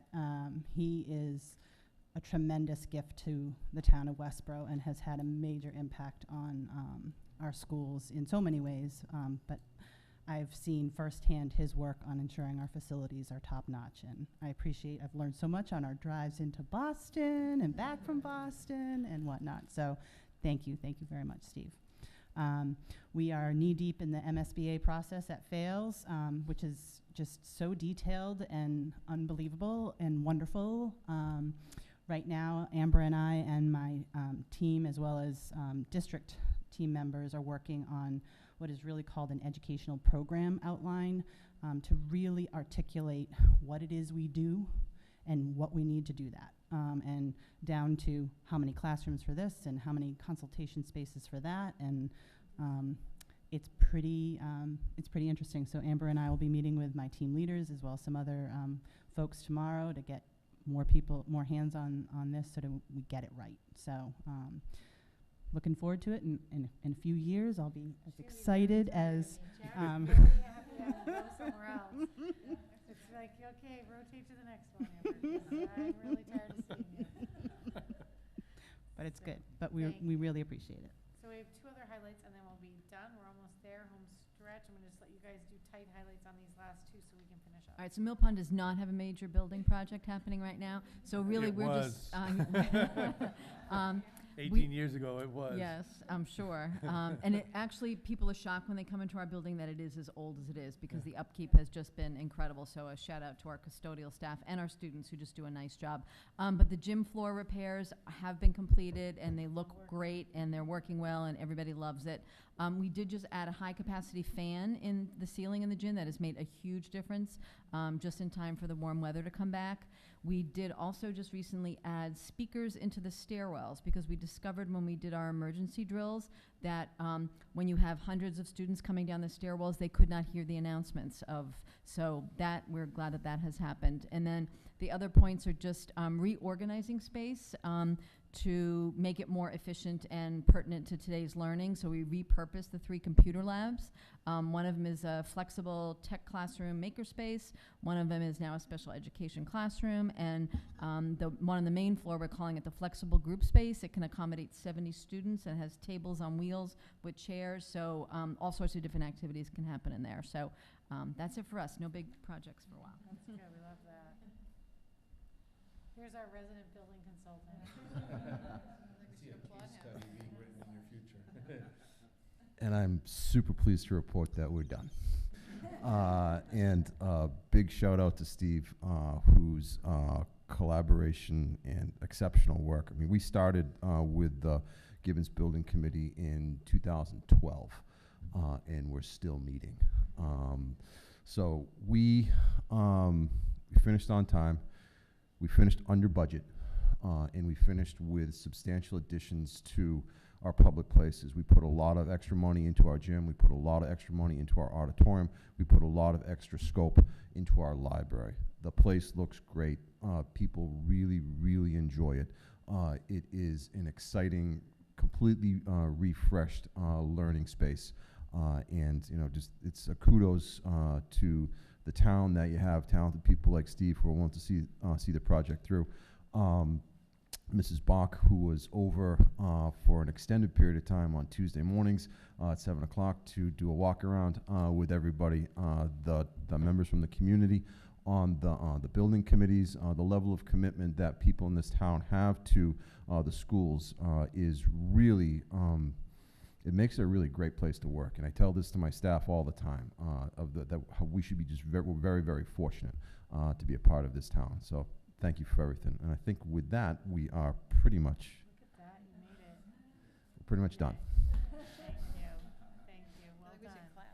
Yeah, no, you did a good job, guys. Yay. If I could say a couple of things. We don't get that kind of comments, I think, either individually or as a group, without the group itself pulling for very long periods of time. Particularly when the process of public building is so frustrating based on all the rules and regulations that we have to do. The teams that I've worked with on all of these projects, starting with the high school renovation in Mill Pond 18 years ago, and the teams that I worked with then, is the learning curve for what we're experiencing now. And each one of you have contributed to the effort to make it successful. And without Jack and without Marianne and without Lee, they would not be successful. And of course, John now gets his turn to be part of the in-dirt society of seeing all these things coming and going, and all the nuances of people who clash because of their struggle to be first. And of course, all of our roles are to make sure that they all fit together. It's not easy. The process, as you all know, because you've lived it, takes everybody to pull in that direction. And so I not only thank you all for making it successful, but all the members on the building committee, each building committee, have put their time in for the benefit of our kids, and that's what it's all about. So thank you all. Anyone else have any comments, questions while we have everyone? I mean, I just have to, and I have to say, because it's, anyone who's watching needs to go back and watch it again, because the amount of things you just covered is immense. And I mean, we have notes here that we obviously saw ahead of time, so it was easy for us to be able to follow along and really listen. But the commitment it takes from the entire team of administrators to follow through on projects that are 12, or that are 4 or 5 years long, 6 years long, is a testament to your desire to provide the best education and spaces to our students. And having 3 students in this school, I just personally want to thank you.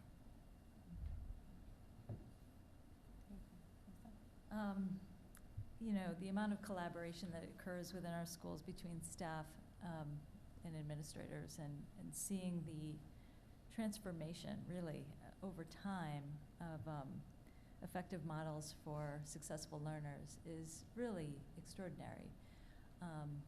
Ratings just came out about high schools today between, it was a ratings for charter STEM public schools, and to see Westborough High School at the top 10%, to see it in the top 3.5% nationally, is a testament to all the schools in our town.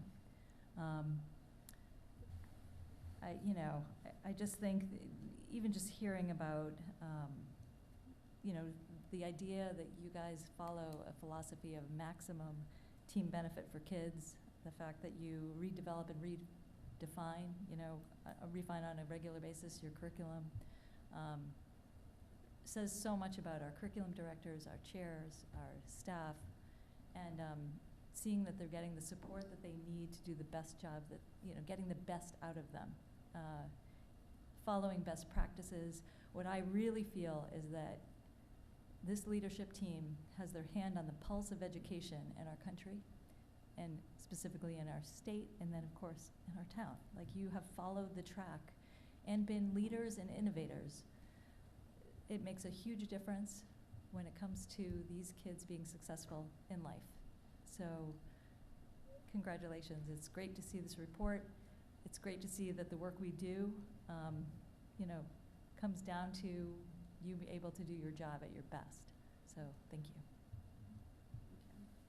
Yeah, and thank you so much for I know you said it was a brief report, but I appreciate all the detail that went into it, and I understand we could, have a week-long, summit on all of these things. I wish I had counted the number of times I heard the word support, collaboration, reflection, planning, because that's so important in all the work that you're doing. And it's clear to me that it's not just, teachers doing their jobs. You are all working so hard, and you are the models for teachers are the models for students, and you're all doing that work together. So teachers have a chance to experience project-based learning, and they know what it feels like, and they know the process, and then they're better able to do it with their students. And they're able to collaborate and work together, and in essence, work on their social and emotional skills, so they can work on that with their students. And it's so important that you're all involved in this work together. So it's not just the students, it's everyone, that's the whole community. So thank you so much for your sharing of all that tonight. Yeah, I would echo all that as well. And it definitely is nice to hear that you're obviously responding to the needs of students, but actually trying to engage the students. That was a big theme too, and so it's important for the students and for our community. So thank you for all your work. I think just some of that, some about the robotics maybe and the makerspace. Maybe we could put some of that on our website so people can see the robot. Yeah. I know you guys tweet a lot, which is great, but for people not on Twitter or whatever, getting some of that stuff on the website would be. I am waiting for the Jack Foley case study on building renovation. I mean, it could be a nationally published. The summit. To be honest, one of the things that I feel like we're at this stage in our own trajectory as a leadership team where I'm starting to kind of plan the different presentations that we would do. We're ready to put ourselves on the map a little bit. This is a very strong professional team. I want them presenting and doing some other stuff because it keeps them vital and connected. So we have our team in a place where that's important. I guess I would highlight a couple things, which is one, these people are extremely fun to work for. I mean, I love working for these people. And I am motivated to try to keep up with them and to do good work with them. You see synthesis as the highest level of thinking, and you look at synthesis, they are the people that synthesize every budget penny, every vision that Daniel comes up with, every idea they have. Everything has to, all the needs that the kids come through the door with and all the things that parents want. And the building is the place where the life of this work synthesizes to whether or not it's gonna be high level, okay, or just, chaos. And when you look at the quality of effort that Westborough achieves, it's really remarkable, and it is really in the team. They are really fun, and we actually have fun. We actually squeeze in a little fun every once in a while, and while working really, really very hard. So I just want to commend the team. They are really amazing. Your changes to Monday contract time is paying dividends. The money you fought for on town meeting floor is paying dividends. Speaking really robustly about co-teaching and every child's right to thrive in the regular classroom is paying dividends. And the hard work you guys do to support these guys keeps it all happening. So I think it's pretty exciting stuff. And I loved your presentation. Good job. I just love the synthesis piece. It feels really good to see and Daniel's work here, and it's really fun. And Irene makes sure the money just keeps flowing. So that's what we really And like. we have Emily as our product. I know, Emily, you're a great product. It's so good to see. So thank you very much. We always say that they can then head home and rest because they can't do what they can do without really heading home to rest. So I But cut some of them are going to other meetings. I know, well, they missed their meetings. I feel bad. Steve has one Steve thing. has one more. Hold on one second. They're meeting later. Okay, so goodbye. You need to go. Thank you, bye. Let's not forget the Celtics are on TV tonight. I know, go. Wait, Steve I have a Steve couple has of one more things, comment. and that's okay. Go ahead, Mary Ann. As the world winds down for construction for Jack, I understand he's got a couple of great plans for the future in terms of things that he's thought of. and I think you'll all be amazed at what he's gonna put together. This is. Thanks, Steve. And I'll leave it at that, That's and right. you can still do the planning. Yeah. The This other was thing the about the Jack educational Foley piece show. of what you guys all talked about, and it was the thread throughout all of it, is you have basically attempted to make education fun for everybody at every level.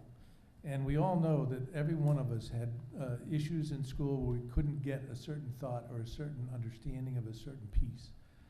And there's always somebody who knows the simple way to explain it so you then understand it. And the programs that you guys are putting together actually are in that mode of trying to find a way to be able to explain each thought and each idea to each student so that for them they can understand it, and then it's fun. Education is fun, learning is fun, doing something new is fun. And if you can make education fun, everybody learns. And we all, I think, at least once in a while, had that opportunity to do that. And your charge to try to put it all together as the big picture for this school system is amazing. And we thank you all for that. Thanks. Thank you. So you can go home. You're on the spot. Please go. Yeah, I know Jack's gonna say, oh, I gotta do that project now, darn. I'll turn it back to you, Madam Chair. You've got another thing We on. have a request for an approval of trip to the Young Writers Workshop in Vermont.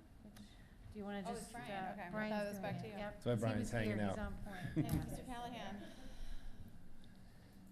So, our English teacher, Mrs. Pelletier, who also serves as the advisor to our literary magazine, Ned's Coffee House, she puts Oh, that yeah. on, well, If you haven't been to conjunction that. with No, the I kids. haven't It's been. I wanna go, fantastic. yeah. So, yeah, it's outstanding. So, the last 4 years, she has had an opportunity to send some students to the Young Writers Conference. And I want to apologize up front to say we have done this just for the sake of doing it, with parent permission, albeit, but it has been an overnight trip in the past. So I do apologize for, not formalizing that trip with our, school committee adopted policy on overnight trips. So I say that at the forefront. But it's been an incredible experience. The last 3 years, she's brought one student up.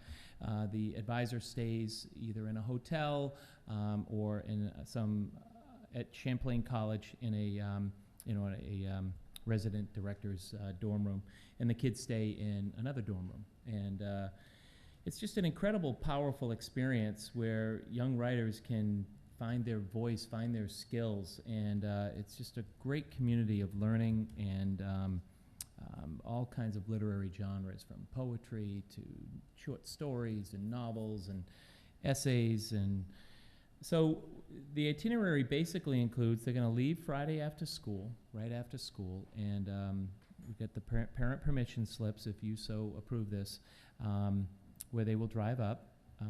There's, I think, a total of 2 students. There may be a third. I There's think 3. They're yeah, on the we side put 3 there. on there. The Emily, third David. one, there's a monetary situation that we're trying to work through.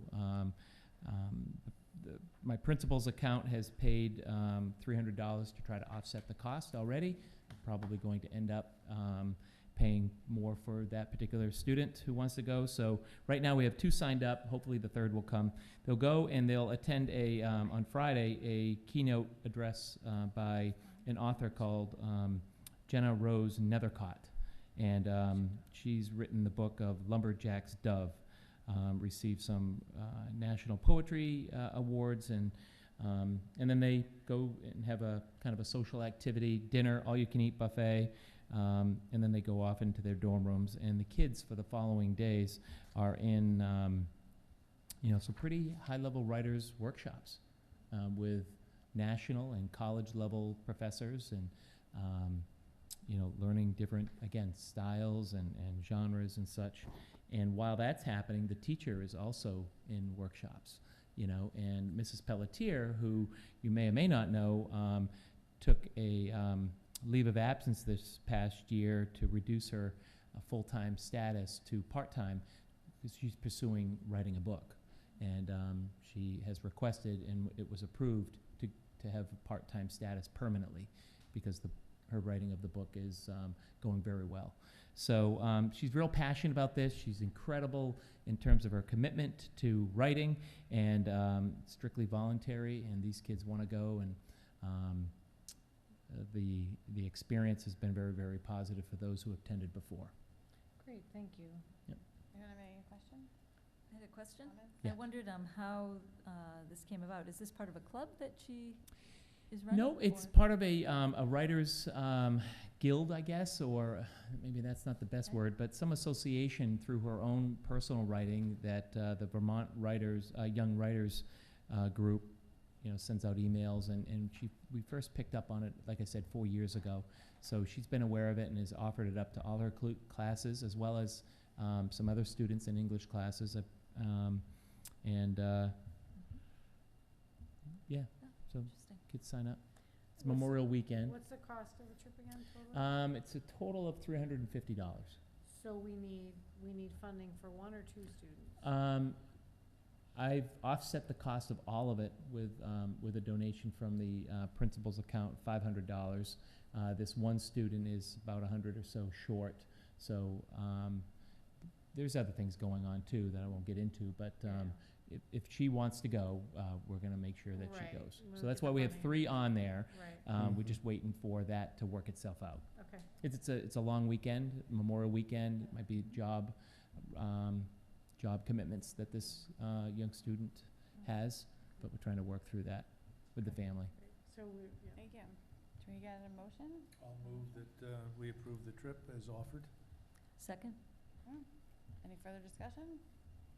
All in favor? Thank you. Aye. Thank you very much. Thank you, Thank you. Brian. Have a great night. Thank Great. you. Thank you. So Night. Our next item is our calendar for next year, which is the school committee meetings for 2018, 2019. Yes, and Andrea Macknick very graciously rolled over the dates for us, for me, and booked this room when available, which I think is available each time. Actually, I think she's still looking into the August 27th. So we usually do the August 27th before school starts, and then we pick up on the every other Wednesday. The only date that looks a little funny with the day is Tuesday, November 6th. Wednesday, November 7th is the Good Scout Award dinner, and Amber is on that committee and on that board, so she needs to be there for that. So we switched that one to a Tuesday. But anyway, this is just a first draft, so we can all look at it, go home, check dates, calendars, things like that. Yeah, And then and you we might can want to save the come date, back. because that Good Scout Award, I think there's a good nominee. This year, they always have somebody that, last year was Deborah Penta. That is really a wonderful town-wide event. The funding really goes to is. support the scouts, but it basically is a town celebration of an honoree of someone who really gives back in the community and represents the values of the Good Scout. And so I think it's a really great event, and I think this year will be particularly good, so. Thank you. Yeah, so we don't have to, unless anyone sees anything glaring right now, we don't have to. Typically review it, go home, poke through your calendar, look for Yeah. blind spots, and then tell Okay. Sarah, and then you guys can approve them at the next one. We'll move forward with these unless, Yeah. Yeah. I think last time we actually approved them We with do the. have to approve them at the next meeting, just so Yeah. that We we can do, then but post if we them to- don't, Yeah. if we don't want to rush through it tonight, we can take a look and then. No, I was approve it saying, I next think time. last time we approved them night of, but it was because we always have the understanding that if we have to change something, we can Right, accommodate we as have been needed. flexible, Yeah. right, yeah, Right. going forward, if their schedule, if a couple people are traveling or something, Yeah. we've adjusted, so. So, good. All right, let's keep steaming along. Okay, so that's that, thank you. Our next item is the review of the annual stipend Stipends. memo, and Amber will walk us through that. Great, so the memo kind of explains itself, and I've given you some backup information as needed. This process, working with the stipend committee, has become kind of a well-oiled machine. They do a very nice job annually. They've tightened down collecting attendance data and tracking club activity. They've created levels so that the clubs are staged against each other appropriately. They apply a 2% increase. They pull back money of clubs that didn't run to pay for the offset of ones that are in a rotational cycle. And then my job is to bring forward to you ones to keep you updated on that process for what clubs we're rotating in. These are ones that have run for 2 years, where data has been gathered and they've been active and engaged, and the Basically, the club leader advisor works for 2 years independently in a pilot and then applies to be considered for a stipend. So by the time we put this on this list, there's a robust commitment to an organization to put them in and to stipend them. This is the current group of proposed new clubs. There's one here you added, and the other note, and I think, again, the memo speaks for itself.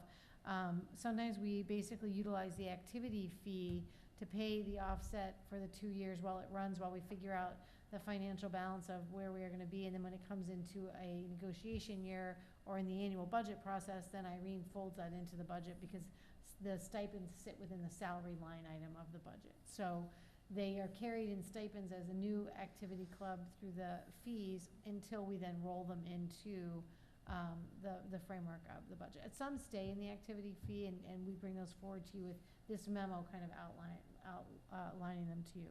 We had discussed, the one I'll hold up to you is, we had discussed originally when we did budget, potentially doing an assistant to the AD. She functions without a secretary and without a game assistant, and is covering hundreds of events across the year and really needs some help so that we can cover and sponsor greeting the refs, getting the stuff set up, making sure we're ready to go, monitoring the play, monitoring students, being a troubleshooter.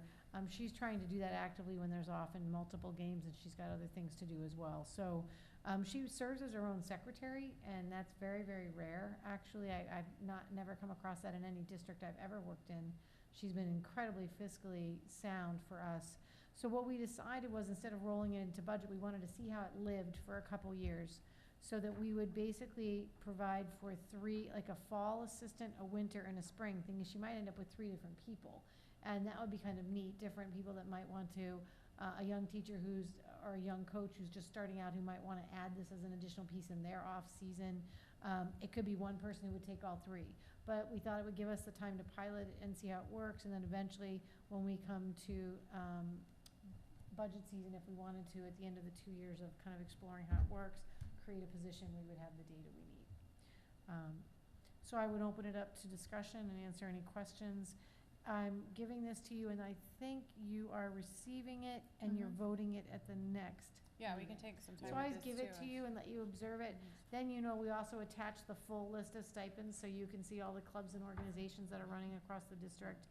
And there might be one that doesn't run 1 year, but then that offsets some of the cost, which I've explained in the memo to you. So this is extremely organized. I know a few years ago, I know Nicole did a lot of work, and Steve, I think, too, and the stipend committee, to get this all organized and looking the way it does. So it's easy for us to Easy to digest. It also has accountability built in. We Yeah. collect the attendance. We Yeah. now actually have all the kids sign up for the club through the online portal, because then they get billed, which also means we're implementing the proper application of the fee designed for clubs and organizations. And we needed to clean all of that up. So I feel like we're back at kind of a baseline of strong implementation. And I feel very, very good about where it is. Yes, thank you. So, anyone have any questions? Stephen? Yeah, I do. Irene, how much of the total is within the budget, and how much comes from the revolving funds? 15,000 is the revolving. Okay, and the balance then is embedded in the budget? Yes. Okay. That's very good. So essentially, the revolving fund right now is paying for our AD. It pays project. for new pieces. A that small we're pieces in a of it. small Yeah. piece while we explore it, and Yeah, then when which she is goes the good. cycle, the budget she'll Mhm. fold it in. That's great. Because the money source goes into revolving funds, correct? The, In other words, the activity fees go, Yes. yeah. Okay. And then the Mill Pond Homework Club, was that, it just didn't Paid run? for out of a grant. Oh, okay. Anything else? Were the new ones already in the list below? The new ones, so when you approve it at the next meeting, Yep. you're approving folding these into the master list. Okay. They will then go into the master list, and we'll apply 2% and post them. So you're seeing right now the current list that ran, the proposed ones to enter, and when you approve them at the next meeting, I'll take all of those, apply 2%, and post it as the final list. It's an extraordinary array. And really, no, Correct. it speaks to the idea that kids have a wide range of who they are. And it says, we are going to celebrate, and There's 184 clubs on this list already existing or adding new. It's a wonderful cross-section of activity that shows the diversity and thoroughness of the education at Westborough. yes. And the ability to allow teachers and other community members to step up and take on these roles, so creating those relationships with kids in other ways, it's amazing. So to keep us moving forward tonight, we I'm happy to take questions, but I'm cognizant of the fact that I want to crush the time offset. We're very good about staying on time here, and if you're comfortable waiting till the next time you can send me any questions, I can answer anything, and you'll be ready to act on it at the next meeting. Yeah, it's an amazing array. Yeah. This is on the website too, if you want to see the kinds of clubs we're running, and we have a vision for doing an extensive intramural, extending the intramural opportunities both at the high school. There's not a strong intramural, and with the addition of the assistant, she thinks she can run some intramural between seasons, which is very exciting, and then also some more intramural robust work at the Gibbons. So Johanna's thinking about ways to keep growing program. It's exciting. Thank you. Yep. Okay, so we'll move on to our school start time. Next up. So one of the things I just want to move into is an update of sharing with you. This is like my 4th update, and we were committed along the trajectory of a 1-year implementation of the school start time to being able to make sure that we had the proper amount of time to inform parents, to do the work to lay out transition, to pick up glitches, and to really give everybody time to adjust.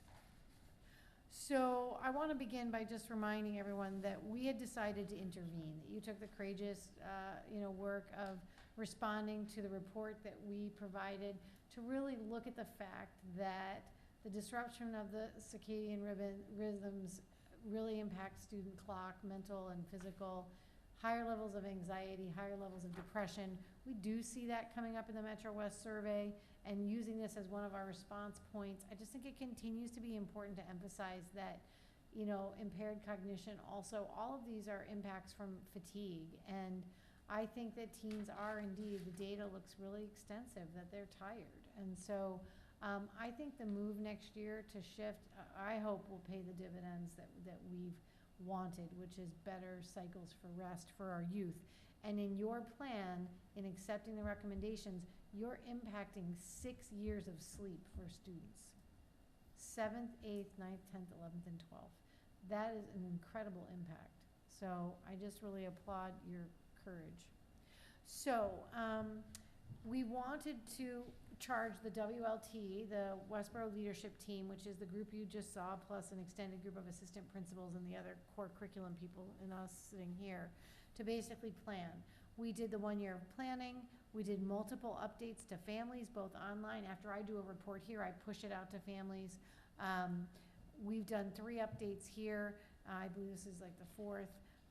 And we've done good school subcommittee work to prepare, and I'm going to highlight a couple issues there. And then we did the bus route planning. So where are we? I want to take some time here and update you on what I think is very good news, which is we've run the drafted bus routes. We've seen them. We've pushed back and forth on the company. I want to applaud Irene's leadership around really managing the company, the bus company, to expect them to produce what is needed to make this successful. They could really hinge us for failure if they don't do the work they need to do. And I'm on record as saying their performance indicators are low. So I think we need to stay on them. With Irene's push, they are performing, and here's the data we currently have, which I think again is very good news. Let's start at the high school. Then I'll hop backwards to Mill Pond. With this change, because this was the motivational shift we wanted, the earliest pickup for the bus is 7:33. That is shocking. I am so excited. They already are in class at that point in the current schedule. This is real value added for them to have a different experience on a daily basis. They start unloading at 7:50, and they still have that nice transition time into the building and some kind of social and enjoyment time, a window for tardiness, and class starts at 8:10. To do that, the bus routes really worked pretty well. We had 8 routes that we redesigned, meaning put different street configurations together. We have 9 routes that stayed the same, they just shifted in their time, and we have 6 routes that are actually shorter. About 6 minutes is a crossover time between Gibbons and the high school to kind of get everything happening, to get everybody dropped off and picked up. But I'm really pleased with what this looks like in terms of what the morning looks like. Yeah, I'm shocked. I'm completely shocked because my son is one of the ones who gets first on the bus, and his pickup is 6:42. So Right. even flipping, Yes. even having to go to the other school, which would have been a 7:42, both of my kids get an extra 20. Well, one of them gets a extra hour sleep, the other gets an extra 20. So that is a massive improvement, even more so than just the high school. Yeah, so I think if you look at Mill Pond, where we were really concerned, because that day is 15 minutes shorter than the high school, we really pushed the envelope to do the latest possible pickup fantastic. there. And what Irene didn't do, she let Irene push so that they wouldn't cascade their time backwards and bite into that time. So we really pushed on them. I'm like, I want the absolute latest pickup for Mill Pond. I want you to run it that way and make the whole thing work. She really sat on them and worked with them along with Cindy, and I'm very pleased with where this sits. So when they ran the routes, they picked up at 7 and they start unloading at 7:30 for a 7:45 start time, which again looks really good. So, and here's the impact to the changes. You know, they're starting first, and so some of those routes are flipping. So they were coming from the high school and picking up and going this way. Now they're coming in. So there's a couple things that happen. The worst impact is that some parts of routes will be 20 minutes earlier, but that's the worst impact. Right, In but your terms of being earliest route earlier. is still Right. 18 minutes But later. I want to be so- transparent to what that feels like. I mean, I That's true, think, 'cause some people I don't haven't tried to dismiss. make it pretty. I'm telling people, 20 minutes. Some of you will be getting on the bus 20 minutes earlier. However, the way the bus routes cascade, because some of them are running in reverse, by the time you get to the end of the route, some of them only have a 3 to 5 minute change. So even on the same bus route, because they reversed it, the end is really about the same time. So even on a bus route, half the route is really not impacted. And then of those routes, 2 were shortened, 6 were reversed, and 15 of them are close to the same. So there's a lot of good news there in terms of what, you know, looks to be, again, Cindy really has pushed on this and done incredible work, bus by bus. Irene went over and sat with them while they put the stuff into the program and really worked to make it happen. So I'm really pleased with yep, really, and Jeff Slomsky really pushing as well. So good work from the implementation team. Afternoon dismissal, Mill Pond steps out the door at 2:02, the first bus pulls out at 2:06, first drop off 2:08, last bus 2:35. That's pretty tight, and I know that's accurate. I still question that last drop off at the high school. I want to see those runs again. But the dismissal, you know, bell runs 2:37. The bus crossover to Gibbons is going to hit around 2:40, and they're telling me that last bus that has to drop off kids is 3. That seems really quick. But, you know, the routes really in general are really a half hour when we're running the town because we have a lot of buses running. And then K3 stays the same. So the initial runs are looking very, very good. And there was no change to K3 in the morning. No, set. they're the same. And the Although goal we is to added a get the bus, so we have added a bus to the contract, and so there might be some benefits in that. The goal after the high school drop-off, though, is to get back to the K3 before Right, 3:05, right. so they gotta. So the other piece of, how these start to work is that at the high school, they did some internal scheduling. What they really didn't want to lose was the end of the day where they felt kids had some downtime before they had to go to sports. They could grab time with the teacher. So they decided to work on the bell schedule a little bit where the day kind of begins around 8:06, first period starts at 8:10, and the school day ends. They put a 10-minute flex learning time at the end of the day.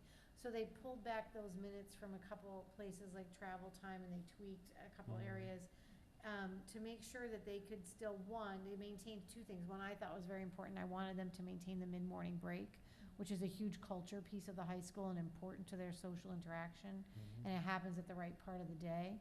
And then really rebuilds energy. Kids have a snack. Like, it's a really good time. Real highlight of the high school.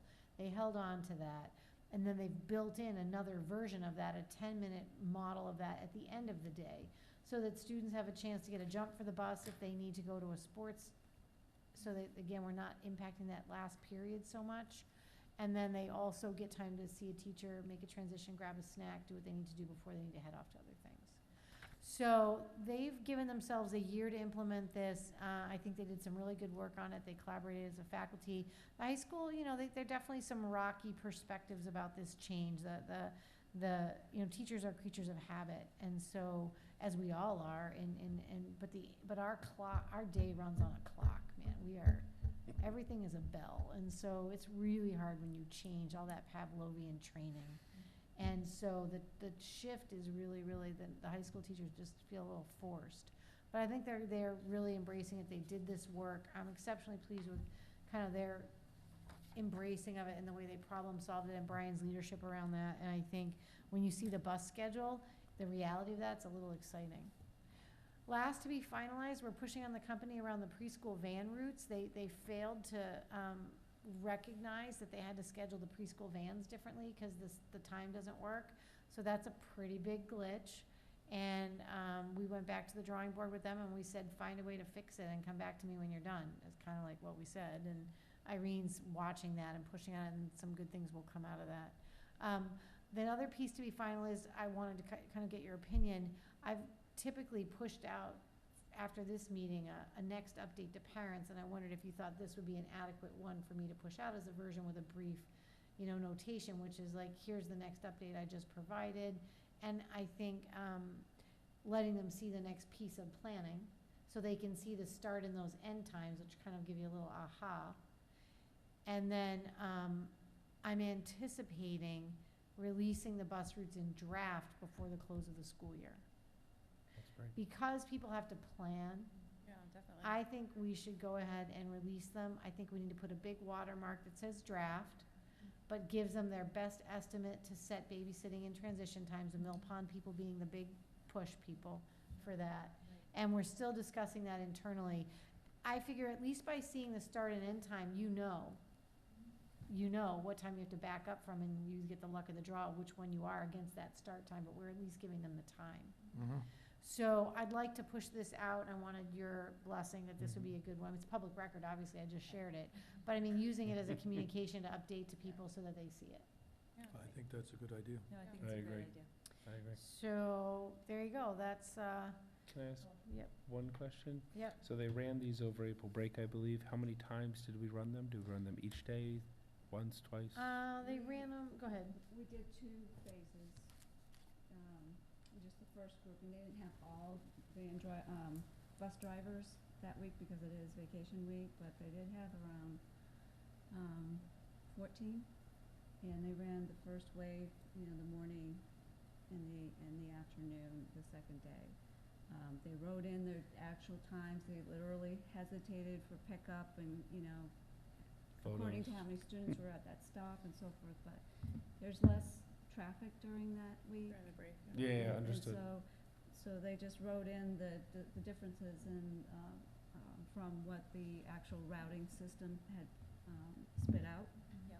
And then they went in and manually did those adjustments with us. So Irene's really watching what they're doing. So the Board of Selectmen brought up last night, they wondered if there would be a change in the traffic pattern. You know, Jim responded that it would be a reverse, so there should not be a change in traffic pattern, but I wanted us to just think about that question, because, I mean, it's clearly if you're in Fisher Street at the new time, you're gonna have some traffic. Right. So if you're on Yeah, if you're hitting West Main, West Main, which gets backed up anyway, and now it's going the other way, it's gonna impact. I think the question came from Syed, so I From think, Syed. I think we should basically send it to the chair of the Board of Selectmen and say, this is our best guess as to what we're gonna be doing. Well, I think you have to wait until you have the rough draft, because, I mean, telling them early doesn't tell them if there's a traffic pattern. It's not our problem, okay? We've been moving buses around the town for 30 years now. And the issue of which school goes first or second, obviously is a responsibility of the school committee based on this study that we've been doing for 3 years. Okay, and, you know, when we finished the construction at the high school, we designed 2 turning lanes at the high school, so in fact, it would not block traffic. Yep, that's true. Meanwhile, they reposted that thing, they repainted the line so that those turning lanes are gone. And so the issue is they should then repaint the turning lanes at the high school so that in fact, school buses do not block traffic on West Main Street. And that's not our issue as to why it got screwed up. The selectmen were told a couple of 3 times, not the current group, but previous groups, that that's what they did. Oh, well, they didn't care. So I think that would be my comeback at the next meeting, which is when the high school was remodeled in 2001, those additional lanes were put there in order to avoid traffic issues at the high school, and they should be repainted accordingly. Well, I like the fact that, I mean, to the point of the discussion, one, I love the fact that our 2 committees are interfacing, and because all of our work does overlap, if they change something in the lanes and we change something in our routes, our worlds intermingle. And so I think, one, I respect that they're asking, they're paying attention to our meetings, and we vice versa to theirs, so we can participate in bringing forward issues to each other. I certainly think that Sarah could send that presentation over and then say that we're gonna release the routes in July so people can estimate what's going on, and at next year's Right. implementation, the school committee will be reviewing it and, you know, we take any feedback. I think that it's a healthy process. I feel, while I agree with you, you know, our charges are different, I like it that we're overlapping in such an exciting way. Yeah, and I would suggest, Sarah, that if you could put in the paragraph about restriping the turning lanes at the high school would be to the benefit of all.